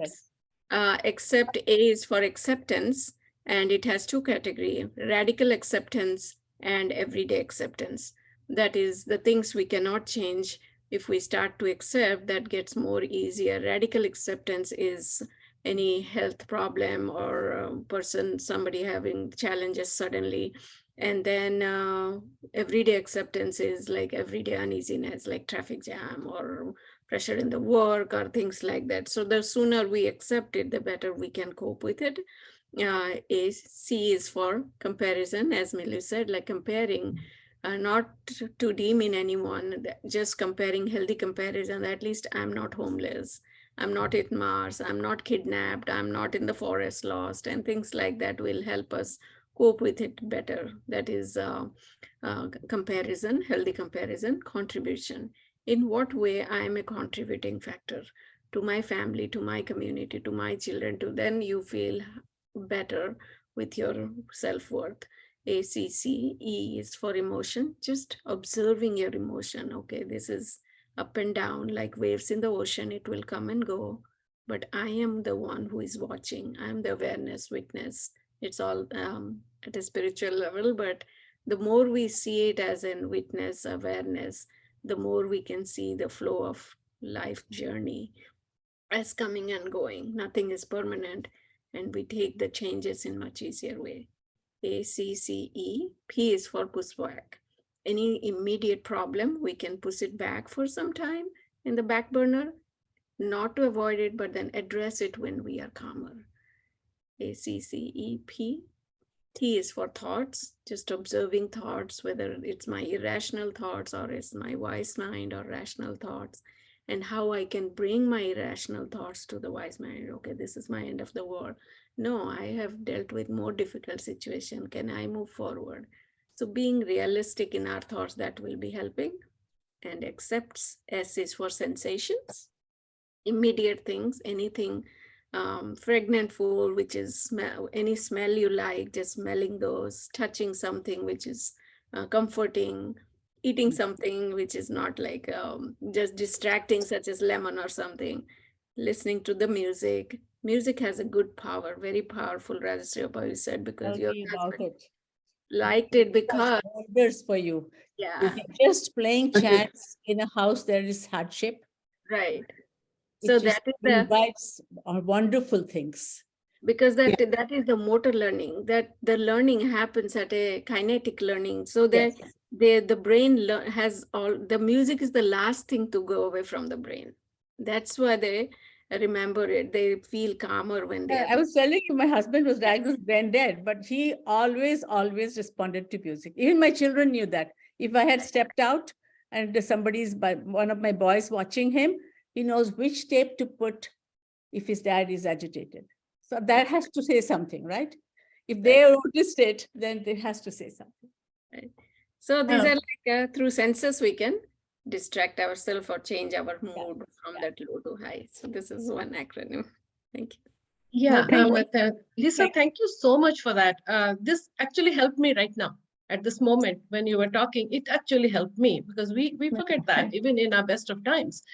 And we complain about the most ridiculous things, which may not be ridiculous at that time, but later. Now, please, everyone, you don't have to memorize everything that's been said here. Lot of acronyms, lot of resources, lot of options. We will put them all in some document somewhere, and we will hold the speakers and the panelists to task. They will have to supply us with some things that we will post them, and you can hold us in your turn to task about posting the mostly Jittu. I'm trying to get out of it, and we will make sure it's all there, because this is going to be an ongoing conversation. We will have more seminars on this. Just what Lisa said, I think we should have an entire seminar just on that. And Lisa, if you can just write that down for now. I think what was mentioned, finances were mentioned, how you need to have your estate and everything in order because you can't plan for this thing. I think Rajashree mentioned that, a lot of people mentioned that. We have talked about having a completely separate seminar on that. That's a very serious issue, and we need to have an in-depth seminar about that. Inclusion. So there is a question from Josna Nani. Yes. That Yes, let's get to that. Yeah, I can unmute. Okay. You can. Yes, yeah. we need to unmute. Can I speak? Okay. Yes, please. Okay. So first of all, it's a wonderful seminar. I don't have the language to say how much I enjoyed. All of you have given so much great information, actually. so you know that many of you know, I think all of you probably know that I am a primary caregiver for many years now. And so I took from there and I connected to almost everything what you have said. That Rajashree, what you said, that I took a note of it. It's not easy, but I try to remember always, not a victim, but a hero. And You're absolutely. I What have you've taught in done- classes, the irony is that I was teaching aging, death and dying, caregiving in class. But when I became a caregiver, it is extremely different. All of you have touched on those things. And Ulasini talked about, how dealing with this, and Rajashree, I kind of knew a lot of those, what you just said, but it was still great. But my point is now that, to be honest with you, sometimes with all my knowledge, with my doctorate, and with my teaching career for 40 years, I still sometimes feel like a victim. Even though I try to tell myself that I'm not going to be a victim, but it is very emotionally draining. And I have developed some physical issues also, my physical health. Also, although I talked about self-care and all these things, and you know that I have done also a lot of women's seminars I have organized in the past in OSA. And so talking about it is very different. Experiencing is very different. So we really need to, sometimes I feel that we need to do a little bit more, but all the resources, everything we talked about, Chandra, and everything is great. And that accept that each letter which you actually, who said that actually? Lisa. Lisa, that was so great, actually. I took a note of that. But is there any kind of like group you can do from OSA level? Okay, like all of you I'm seeing after so many years. I know all of you so well, okay, but I have not been to OSA for some years, okay, because I can't.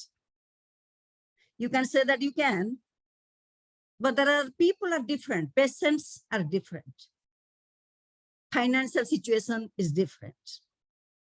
So this is not something that you can give a blanket statement. Yep, absolutely. That take care of yourself, take care of yourself. I hear that 100 times a day. The point is that there are certain things that a person like me, with all the knowledge I have, what to do, what not to do, but feeling like a victim is not a good experience. I don't. I try to get out of it, but I come back to it. But I wish I would not go back to it. But it does happen as the disease progresses. Because we are not talking about a one patient and for all 10 years or 20 years to come. The disease progresses. And you try to take care in one phase, another phase, another phase, then suddenly you feel that it is overwhelming.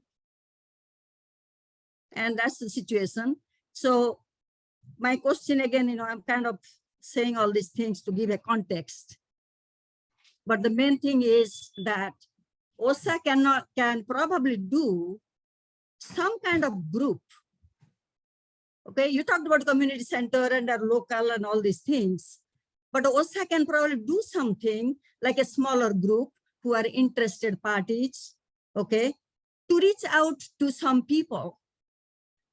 Okay, again, I'm not saying, if there are thousands of people, who are caregivers, you can reach out, but maybe there should be a plan in place in some ways. Again, I do not know, but you can probably brainstorm that.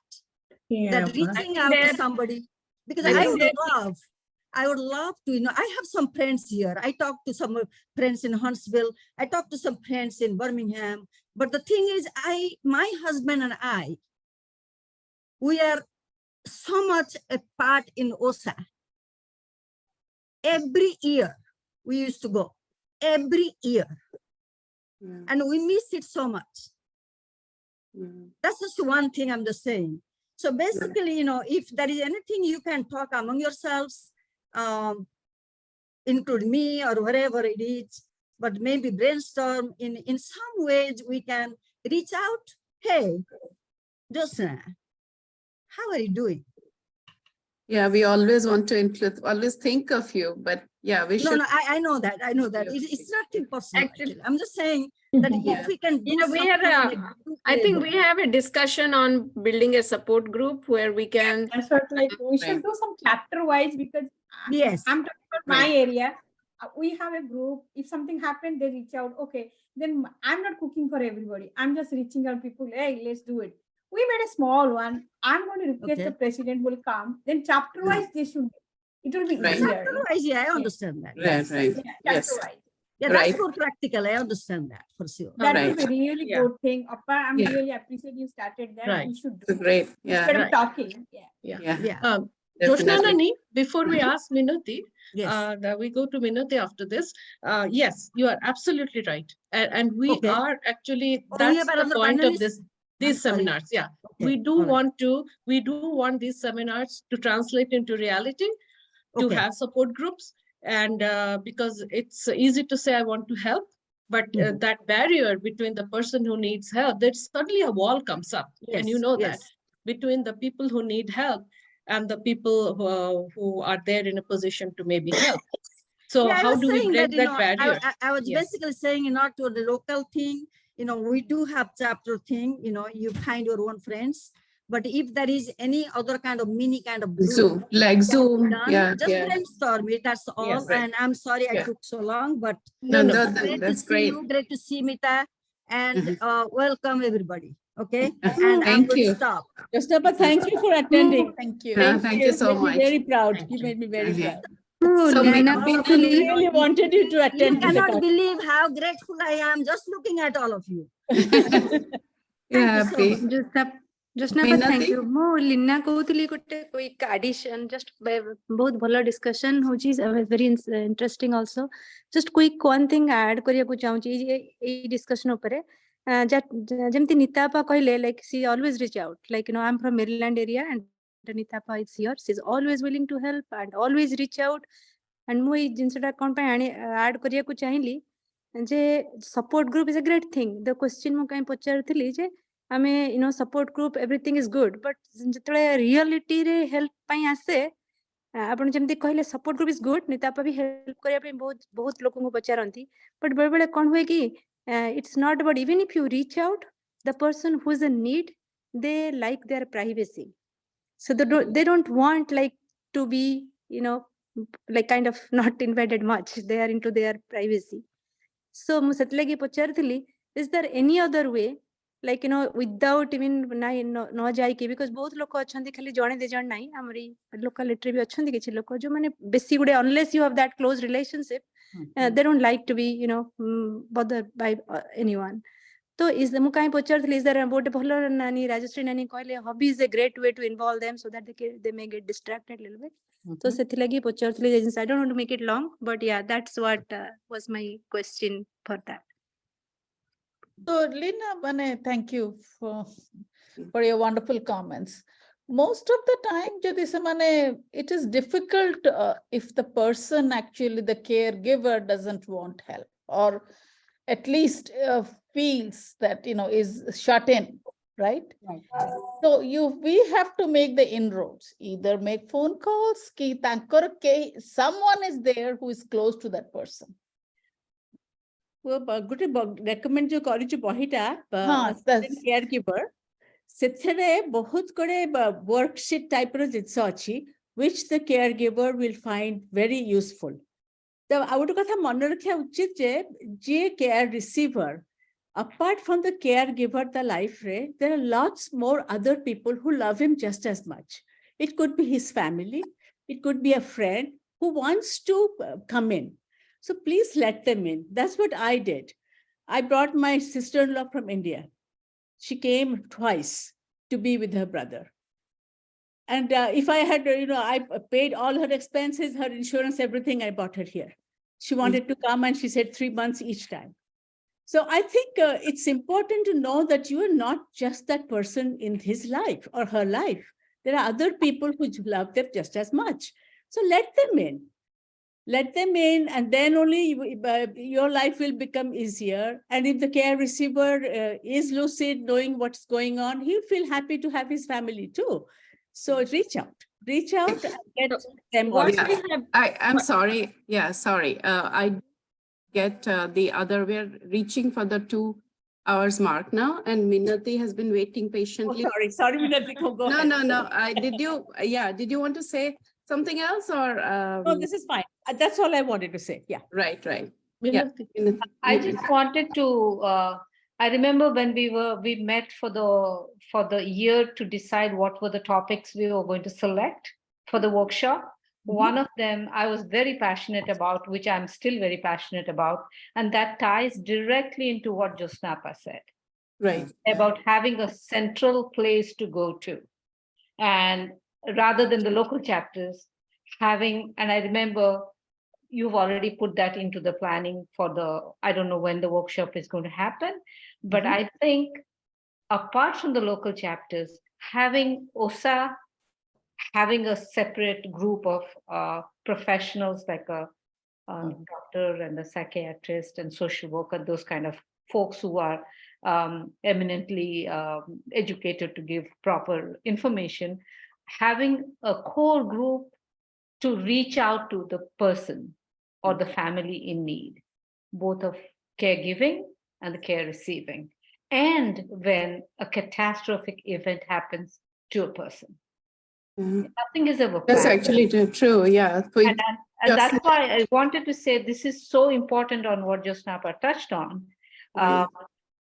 Yes. All other information is fantastic, but I think having that core group from OSA would be really, really helpful. And you know how passionate I am about that topic because I've gone through it. I've lived it.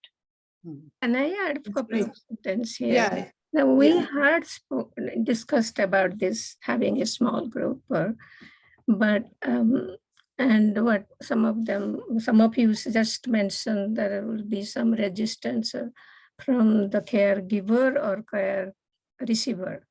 But how about we just starting one?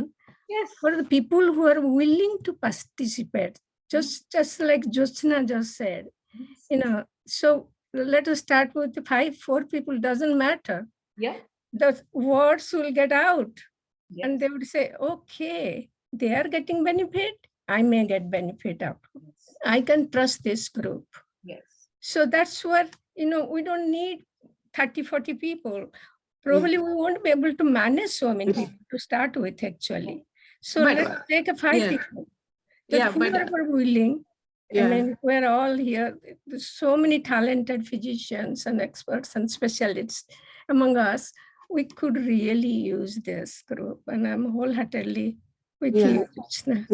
Yeah, Very we do emotional. agree. We need to have a meeting to discuss all this with Minati and Josnapa and Anup and all. To decide how to go forward. How to Definitely execute this. Yeah. I think it is so empowering to hear the personal experiences. Yeah. And of course, and particularly Raj, a very, very close dear friend of mine, and she's been like a role model with what she's gone through and the way she has Come gone. on, Minati. You're very kind. So many people have got, it took me so many years. But when he passed away in 2002, I have got, over the years, it took me that long to come forward and talk about it. Yeah.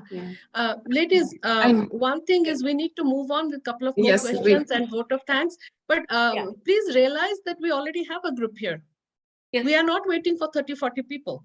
So the reason to have these dialogues is we want to start something. So we are already there. So you need anything, please reach out to Rajshapa, Chandra, Milu. I'm always there. All of them.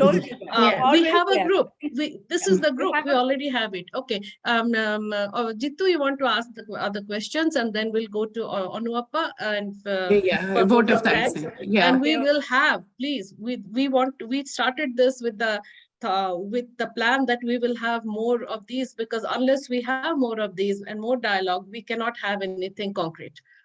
So Jitu, take it away from here. Yeah, it's funny. Amita, I will give you 1 or 2 minutes only. I'm sorry. That's all I need. That's all I need. So thank you. Yeah. And Yeah. one of the things that we have done here, and we are a loosely group of women all across, basically all across the United States. Once every 6 weeks, there's a date and time that we come up with, and we get together for it's just an informal chat. We call it meetup. Yeah, meetup. We're meeting up to just check in with each other. And whoever can join, joins, and we get a glass of wine. You guys, ladies, can do a cup of chai by all means, but that's how we do it. And it's check in and we connect. And the other thing that I do for myself, yes, society thinks I should be thanked once a year on Mother's Day. I think I'm worth a heck of a lot more. So I thank myself on a regular basis, and I call it Mita Appreciation Day. Thank you. Wonderful. Yeah. You go, Mita. I love Great. it. Okay. You go, Mita. Good, great. So Anupa, now. Yeah. Okay. Thank you so much to everyone. Yeah. Yeah, thank you. So on behalf of OWE, I thank our speakers, Dr. Rajashree Mohanty and Mrs. Ulasinda Sahu, for their incredible courage to face and overcome their real life challenges, and today sharing their experience with us during this seminar. We salute you for your perseverance and determination in moving forward in face of diversity and despair.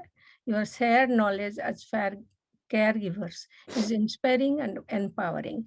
We are grateful to you beyond any words for sharing your journey as caregivers. Thank you both for bottom of our hearts.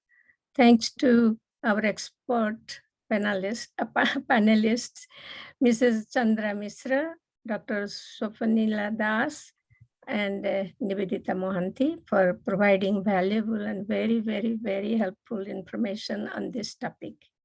There are many volunteers who worked very hard behind the scene to make this seminar successful. We thank following individuals for their help with today's seminar presentation. Dr. Aparijita Mishra for her welcoming address. Thanks to moderator Mrs. Tapasi Mishra. She makes all the problems manageable. So being a moderator for this seminar was easy for her. Mrs. Nivedita Patnaik for introducing our speakers, panelists, and helping with questions and answers. We thank Ms. Mamata Bakshi for designing of the flyers and the survey form. Ms. Bakshi, who joined OWE working group for the first time, did a wonderful job, and it was great pleasure working with her. We highly appreciate her help. We thank Mrs. Prachi Behra for posting the information about OWE seminars in OSANET. Thanks to Mr. Pramod Mahapatra for his technical help. Many thanks to OSA committee members for their continuing supports for OWE seminars. Our sincere thanks to all the members of working committee for today's seminar. They are Dr. Aparijita Mishra, Mrs. Sujata Patnaik, Mrs. Chandra Misra, Dr. Nivedita Mohanty, Dr. Swapanila Das, Mrs. Ulasini Sahu, Ms. Mamata Bakshi, Mrs. Nivedita Patnaik, and myself. Special thanks to Dr. Rajashree Mohanty for taking the lead in organizing today's seminar. Thanks to Dr. Aparijita Misra and Mrs. Sujata Patnaik for being the leads for our OWE working group and for their dedication in organizing various seminars offered by OWE throughout the year. At last but not the least, thanks to all of you for joining with us for today's seminar. See you all at the convention in Chicago. So the OWE plans to present a seminar titled Raised by Our American-Born Children. Right? Very much Modern Odia family. Yes. Yes, right. नमस्ते समस्त समस्ते निश्चय आसीबे convention को Yes. एठी हमर आज उटे बढ़िया seminar हला एम्ति ही हमें करिवा More निश्चय only group sorry if I missed anybody, please feel free to share. You missed yourself. anybody's name. Yes, yourself. Jata, now it felt like complete seeing your face. I didn't see your face the entire time. ମୁଁ ଅଛି ମୁଁ ସବୁ ଶୁଣୁଛି ଏଠି ହିଁ ଅଛି ମୁଁ ଖାଲି good. ଆପଣ ମାନଙ୍କର ସବୁ ଶୁଣୁଥିଲି ବହୁତ ସିରିୟସଲି Yeah, बहुत बहुत बढ़िया मैंने इतने very moving. informative. I really my problem is I get emotional when I talk. So I thought I am not going to able to make this thank you note because all of them are so emotional. I think, Anupa, I think this is when Rajshri also, everyone was getting emotional. We were too. I think it is perfectly fine. If we call this a safe place, and we are going to be brutally honest here, we should be getting emotional. Otherwise, we are not human. That's perfectly fine.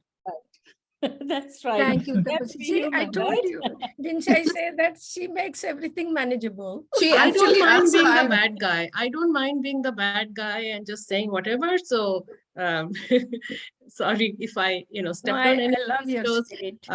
Thank you all so much. Thank you. And does anybody, I know the OSA people must be really dying to leave. Jitu, you have any last comments? no, I actually wanted to say, Tapasi, that you actually put the heart into the seminar. I mean, you did. Yes. Everything, I even was though actually Rajesh juggling a Appa lot of hearts. Yeah. Everyone, all the things I learned here today, and all the panelists and all the speakers, none of them came here with any assumption of expertise. They just came here as people who have experienced this, who know about it, and we are all in this together. I think Mita talked about, when we were talking about breaking the barriers, it is very hard for people, and we need to respect that, for caregivers to ask for help in this country. It is extremely hard. And so we as community just need to be reaching out as much as possible, and respect that it is hard for them. And it will take them time to trust you in that respect. And we just need to be super patient because, God forbid, we might be in those shoes tomorrow. Yes. Yeah. Jyotsna, I have a one Last words. few words for Jyotsna. Yes. Today Madam, I'm seeing after many, many years, I'm seeing you here. Namaskar, Thanks. Anubhaya. ମୁଁ କଣ କହିବି ମୁଁ ଜାଣିପାରୁନି because I actually become emotional just to see all of you. Yeah, but Because what I I wanted to say have been with you all of you. Thank you. And I have been But I missing this, also wanted to share with you one thing. This is a seminar, and how coincidence is it that we are seeing you, because you are one of the founding members of the women's seminar. Yeah, she does. Yeah. So here it is to you. Thank you. Yeah.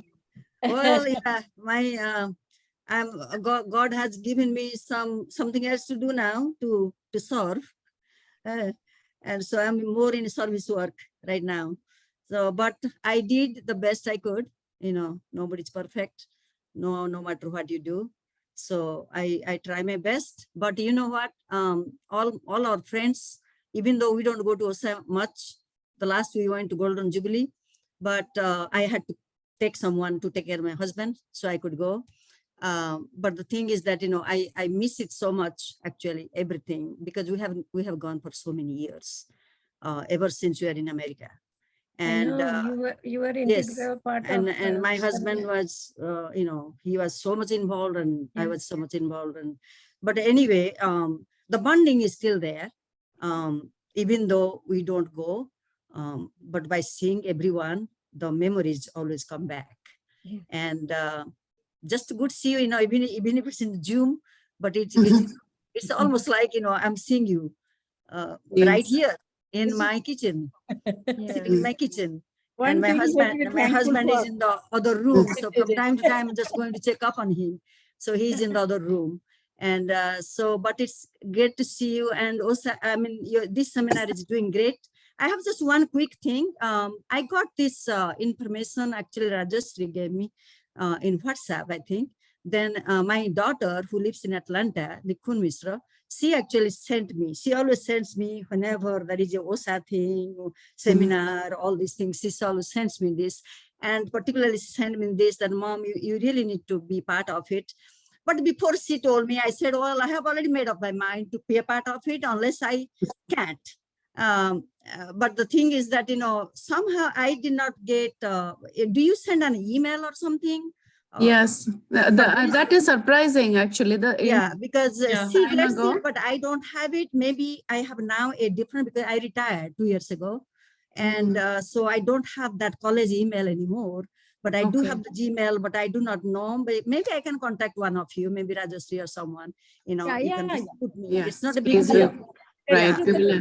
Mausi, Pramod is here. Pramod, you are here. Mausi, Yeah, Mausi, I Pramod, will call yeah, you. of course. I Yeah, think Pramod moving forward, we can have a from our core team, we can have those email IDs so we can send the email rather Okay. than No, depend- I did send that. Doesn't always work. Sometimes it doesn't.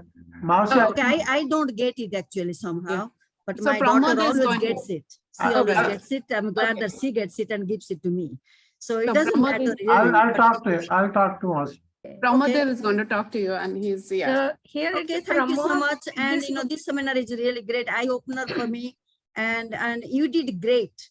I just don't know my what to say.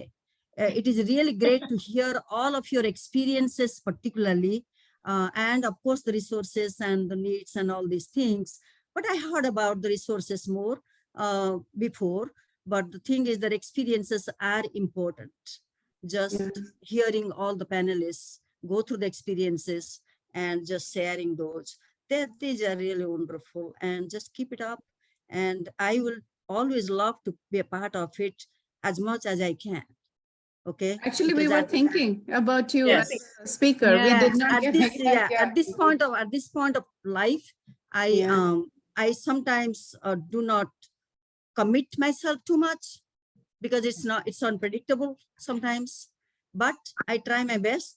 And just to see you, even though I cannot talk. Hopefully you will be our speakers for Next time. Oh, no, Yes. no. Okay, I don't know that, but I have spoken enough. Just That's okay. looking at you are so inspired, and so if you speak, I know. You don't have to put me as a speaker. I have done my duty and everything, but if I can participate in some other way, that will help me and as well as others, or potential caregivers, then that will be really great. Okay. But again, namaskar, that's great. Yeah, just I don't want to take up more time, but Josna Nani, I met you in a convention. I know that Gopala was here in Canada in 1986. That was the first time I saw you. So, Yeah, that's right. I still remember that. ମୁଁ ଭାବୁଛି ଗୋପାଳ ମଉସା ବି ମଝିରେ ବୋଧେ କିଛି କହିବାକୁ ଚାହୁଁଥିଲେ, ଏବେ ସେ କ୍ୟାମେରା ଅଫ୍ କରିଦେଲେଣି। ଆଉ ମୁଁ ଇନିକା ପାଣିଗ୍ରାହୀ ଗୋଟେ ମେସେଜ ପଠେଇଛି, ସେ ଆମର ନେକ୍ସଟ ଜେନେରେସନ ଏକ ସବିତା ନାନୀ ଗଗନ ଭାଇନାଙ୍କ ଝିଅ, ଆଉ ମତେ ଖୁସି ଲାଗୁଛି ଯେ ସେ ଆଟେଣ୍ଡ କରିଛି ଆଉ ସେ ଲାଇକ୍ କରିଛି ତାର କମେଣ୍ଟ ଏଇଠି ମୁଁ ଦେଖିଥିଲି। So yeah, so even Tapasi, two of her daughters, I think both of them joined, I think, right? Yes. I'm not sure. I saw their names. Yeah. Maybe they did. I'm not sure. But thank you all so much. And yes, we want the second generation to get involved more, because there was a question here about getting your children involved, and Raishapa addressed that. And can I just tell one Can I just tell you one more thing, then I will shut up. One thing I was just thinking about when you talked about second generation, I just thought about it actually, because a lot of times what I am also finding out that, your children are great, they understand, and they, I'm so grateful our son lives here nearby, and daughter doesn't live that far. But the question is that still they do not get it a lot of times. I agree. Children do not live with you. That's true. They can only hear you. I hear about that. They do not know. So days. second generation, maybe you can have something for them. Right. What things are involved? This caregiving thing, they kind of, up air. Something just think, they see me, they feel bad about me, they feel bad about dad. But the thing is that what is the intricate details of what goes into caregiving, they are not known to them. Because it's American culture, they live in their own home. They just visit. They visit and see you, but they don't live with you.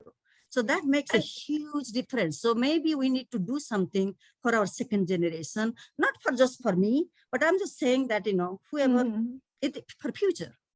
For And also everyone. another thing is we should include them, like Rajashree mentioned, while they are younger, kind of involve them. It's like we are all this in together.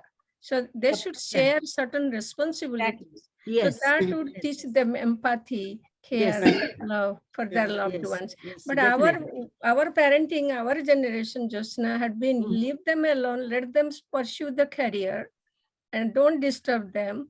And let them excel in education. Or success in the professional careers. So I hear this quite often these days from my friends. Oh, you are going to hear more actually, because we are all getting old. Can I make and one the small thing is that comment? when we came, Anupa, when we came, things were different. Yeah. We are only focused on how they're going to study. Yes, study, that's what I was get a saying. good job, get good money, so that they don't struggle like us. The thing is that, but it's no more, because, we are leaving now. I am a good example of it. That situation can change. Change so much that you Can I make want one to do small something, but you comment? can't. I was going to counseling when my husband got sick. I was going for counseling also because, some of the behavior I was seeing in my children would upset me. First thing my counselor told is you are expecting Indian behavior from your American kids. Yes, that actually stuck to me. Nice, very well put. So, very well put. Because that's what, when we were growing up, like my mom comes from outside, I get her a cold glass of water without she asking me. We just understood. But these kids have to be told that if you tell them to do something, they'll be more than happy to do it. If you don't tell them, they don't do it. They're American kids. So we can't expect our Indian behavior from the American kids.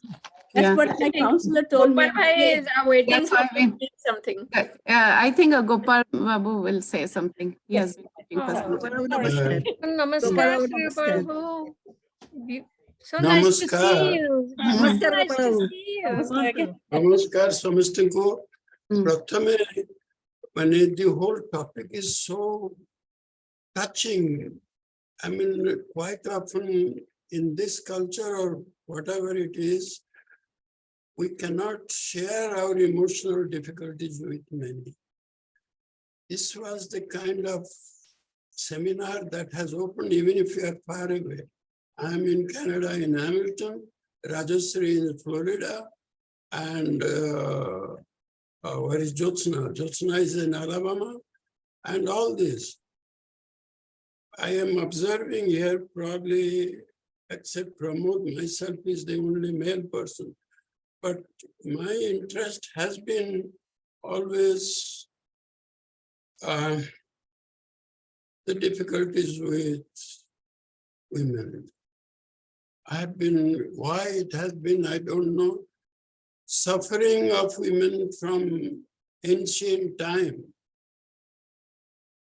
has been a very serious issue. Even today, sometimes they are unable to say, even express themselves. Sometimes they become even aggressive. The story about Indira Gandhi, if you tell, a lot of people have criticized her, but if you think her condition surrounded by men, it's not easy. And caregiver, one side I am seeing caregiver only women. Why women have to be caregiver only? Men should be part of it. This question is very serious. This is because, again, our activities between male and female has been almost as if females have to be only do one type of role. That's not right. We should think about all these things, in my view. Now, Rajashree said something very important to me, I am sure. Discussion didn't go. Caregiver must be strong physically and mentally. It's not easy, but this is most vital thing in my view. Because how can you do that?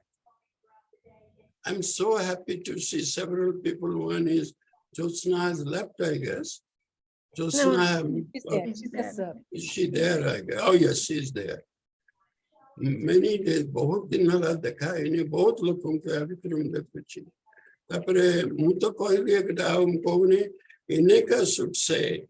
Interesting thing is when you talk about this forming the group, in my personal view, the group should be formed locally. It's very important because in difficult times, only local people like Nita is saying, from distance, what can you do? This is my question, my simple thing. For example, Ineka, why I'm talking about Ineka, I had a little bit difficulty just few days, about a month back. She was there. I called her, Gagan's daughter, we know them very personally, very closely. She was with us and she won't leave me. That is the type of thing possible locally. And Ineka is, I mean, of course, we know her parents, so we are very close. Then I have to talk about, I mentioned about Ulasini. I appreciate her very much because she and I, we have worked on drama and dance. I see her in the other committee there. And I believe her strength has been from drama and dance. No, like Bonchiba Costa, you have to have something else. And she's so good. So good, particularly Gumra dance ki koriba satabare Ullasini. She said, and it is Sundar Hitla Ullasini. My hats off to you. Gumra dance. That's how we live. We cannot live just without smiling. I think I I'll love her stop. smile. I know if I thought that. Thank you. Thank you. Samastanku dhanyavad. नमस्कार नमस्कार आपण आपण केते थोर डाकिचंती मते माने chance टिके दियंतु to compliment you thank you so much ना मु निश्चय डाकिबी. आपण मझरे मझरे डाकंती निश्चय डाकिबी. Thank you so much for that କଥା ହଉଛି Jyotsna ବୟସ ହେଇଗଲାଣି ମନେ ରହୁନି ବହୁତ ଜିନିଷ ନା ଆପଣଙ୍କର ବହୁତ ମନେ ଅଛି very ଆଉ ଆଖିକୁ ଭଲ ଦେଖା ବି ହଉନି କାନକୁ ଶୁଭୁନି we are all in the same boat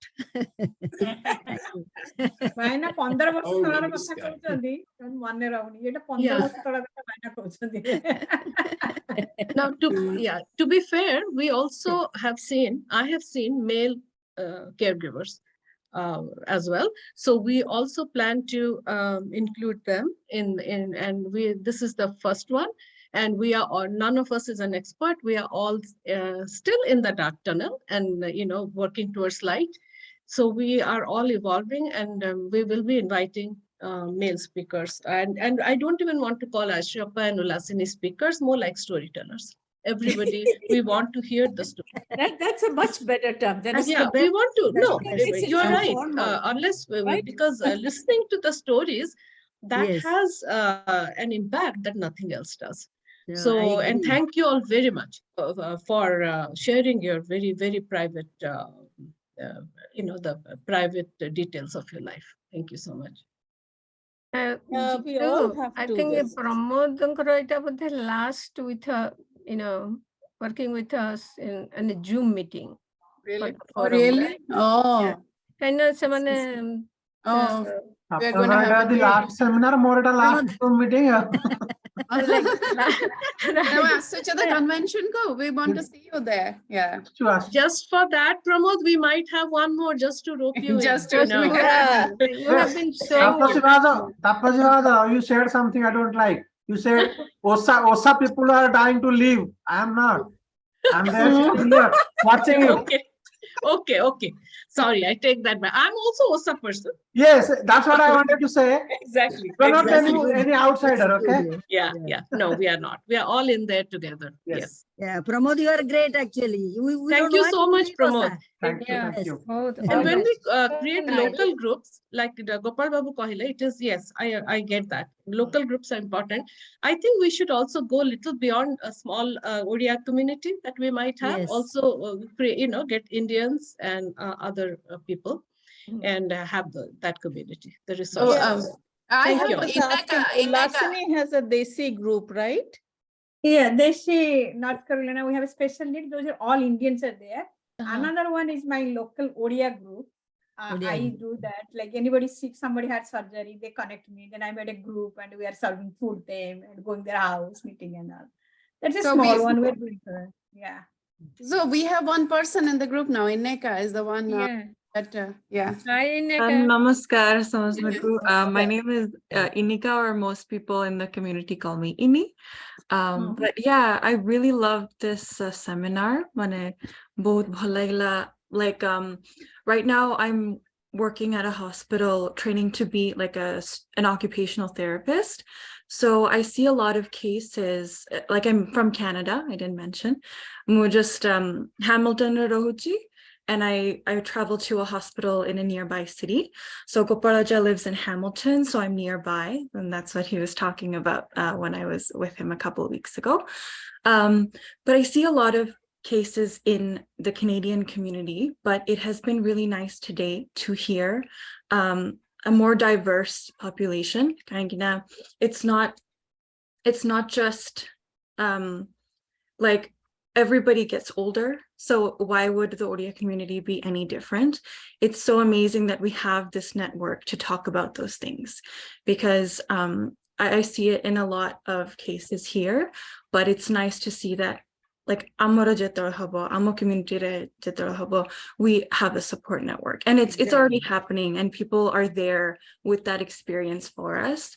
So thank you so much for sharing that. That's all I wanted to say. Thank you. Thank you. Thank You you, are Apurva. part of our. I just wanted to say that there are a lot of online resources for younger people. They like to communicate online more than, phone calls like us, right? There are like chat rooms for working daughters. Some of the second generation does take care. I've seen a lot of American, like I've seen nephews and nieces bring patients, their elderly uncle and aunts, and take care of them. My daughter is very inspiring. She never leave me 1 second. Every day she calls, make sure, and she can feel it. Mama, your face looks saying something. You are saying something. She is, but she try her best. I don't say everything to her, but I like because she has to lead her life. Occupational therapist, right? What's your name again? I didn't Oh, get it. my Inni, right? Inika and Madakanauji Inni. Inni, okay. Inni, there is an acute need for physical therapy and occupational therapy volunteers. Yeah. Because in the elderly community, a lot of them, they're in Medicare and other things, they don't cover that. And if we could get some volunteers to go and work with them, that would be great. But I don't know how to go about setting it up, but I've seen a need for that among the elderly community. Who can't afford physical therapy, occupational therapy, obviously, because insurance pays for only little. Yeah. After you stay in the hospital, maybe a week they will cover Medicare. Yeah. So, and the rest of the time they're left on their own. Even putting out flyers of exercises they can do at home, or teaching them how to do that chair yoga from YouTube. Those kind of things would really help them. I have a brother-in-law who's an elderly, he just moved to Tampa. We taught him that chair yoga from YouTube, and he did regularly half an hour of that. Yeah, there's a lot of resources, just open access. The system is a little bit different in Canada with our healthcare system, but we do still have the same problem. Like occupational therapy specifically often doesn't get covered by our provincial healthcare. We call it OHIP. Right. And it's always covered when you're in the hospital. it's completely covered. Patients don't pay a thing. But then once you go out back home after discharge, everything is like out of pocket, basically. So a lot of the things we do is giving them resources on YouTube, like meditation, boxed breathing, or certain exercises to stretch out. I'm specifically working on the stroke unit. So like exercises to stretch out that stroke arm once they have function back. Those kinds of things that they can access without having to see someone that is like paid. We share some of those links in our site. That of way course. you can access it and maybe pass on to the people who need it. Definitely, yeah. Yeah, Okay. I'd love to. Thank you so much for coming through. Yeah, Oh, Rashrupa, thank could you for she sharing. send them to you? Are you compiling everything? Because your email is there, the only one. Yes, she can send Is it it to me. okay if people just send you, sorry to burden you with all this, but only your email I is have there. all the Is it time in the okay? world. Don't worry. Okay, so if people Not can send you working, so- everything, yeah, Yeah, you we can have separate it. it. You can Right. separate it Yeah, and yeah, I send it can to handle it. us No and problem. send it to the panelists and the speakers. So Ineka, if you would send it to Sure. Rashrupa's Yes, email. that'd be great. Okay. Yeah, definitely.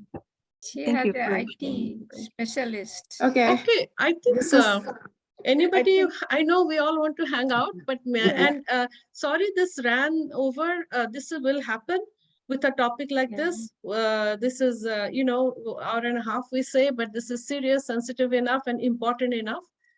And I'm glad that everyone has a space here. we ran over by I mean, 1 hour. so I guess, you know, this is, to be practical, that's the way it's going to be. We have to accept that at least for now. And then once we have more of this, so we can, and have the support groups and all, we can try to be a bit more strict about this. But I think this is important enough that we need to let people talk. And Thank you. on that note, anybody wants to say last words and end it? Thank you. Thank Thank you. you. Thank you. Thank you, Tapasri. Thank you, everyone. Thank you, everybody. Thank you. Thank you, Pramod. Thanks, Thank you, Pramod. Aja. You'll No be the last problem. person. See you in Chicago. Still planning to go. Let's see. Yeah, yeah. ଆପଣ ସେଇଠୁ ସାନ ଟର୍ଣ୍ଣିଂରୁ ଅନ୍ୟମାନଙ୍କୁ ନେଇକି ଆସିବେ ନା ଖାଲି ଏକା ଆସିଲେ କଣ ହବ? ମୁଁ ପରା ସେୟା ମୁଁ ଗୋଟେ ବାଡି ମୋର ବାହାର କରେ। ସେଇ That's କଥା what I'll do. ବାଙ୍କୁଲି ବାଡି ଗୋଟେ ବାହାର କରି ସମସ୍ତଙ୍କଠୁ ବଡ yeah, exactly. ମୁଁ ସମସ୍ତଙ୍କଠୁ ବଡ I can beat them up. I'll try. Exactly. Okay. Bye. Okay. Bye. Bye. Bye.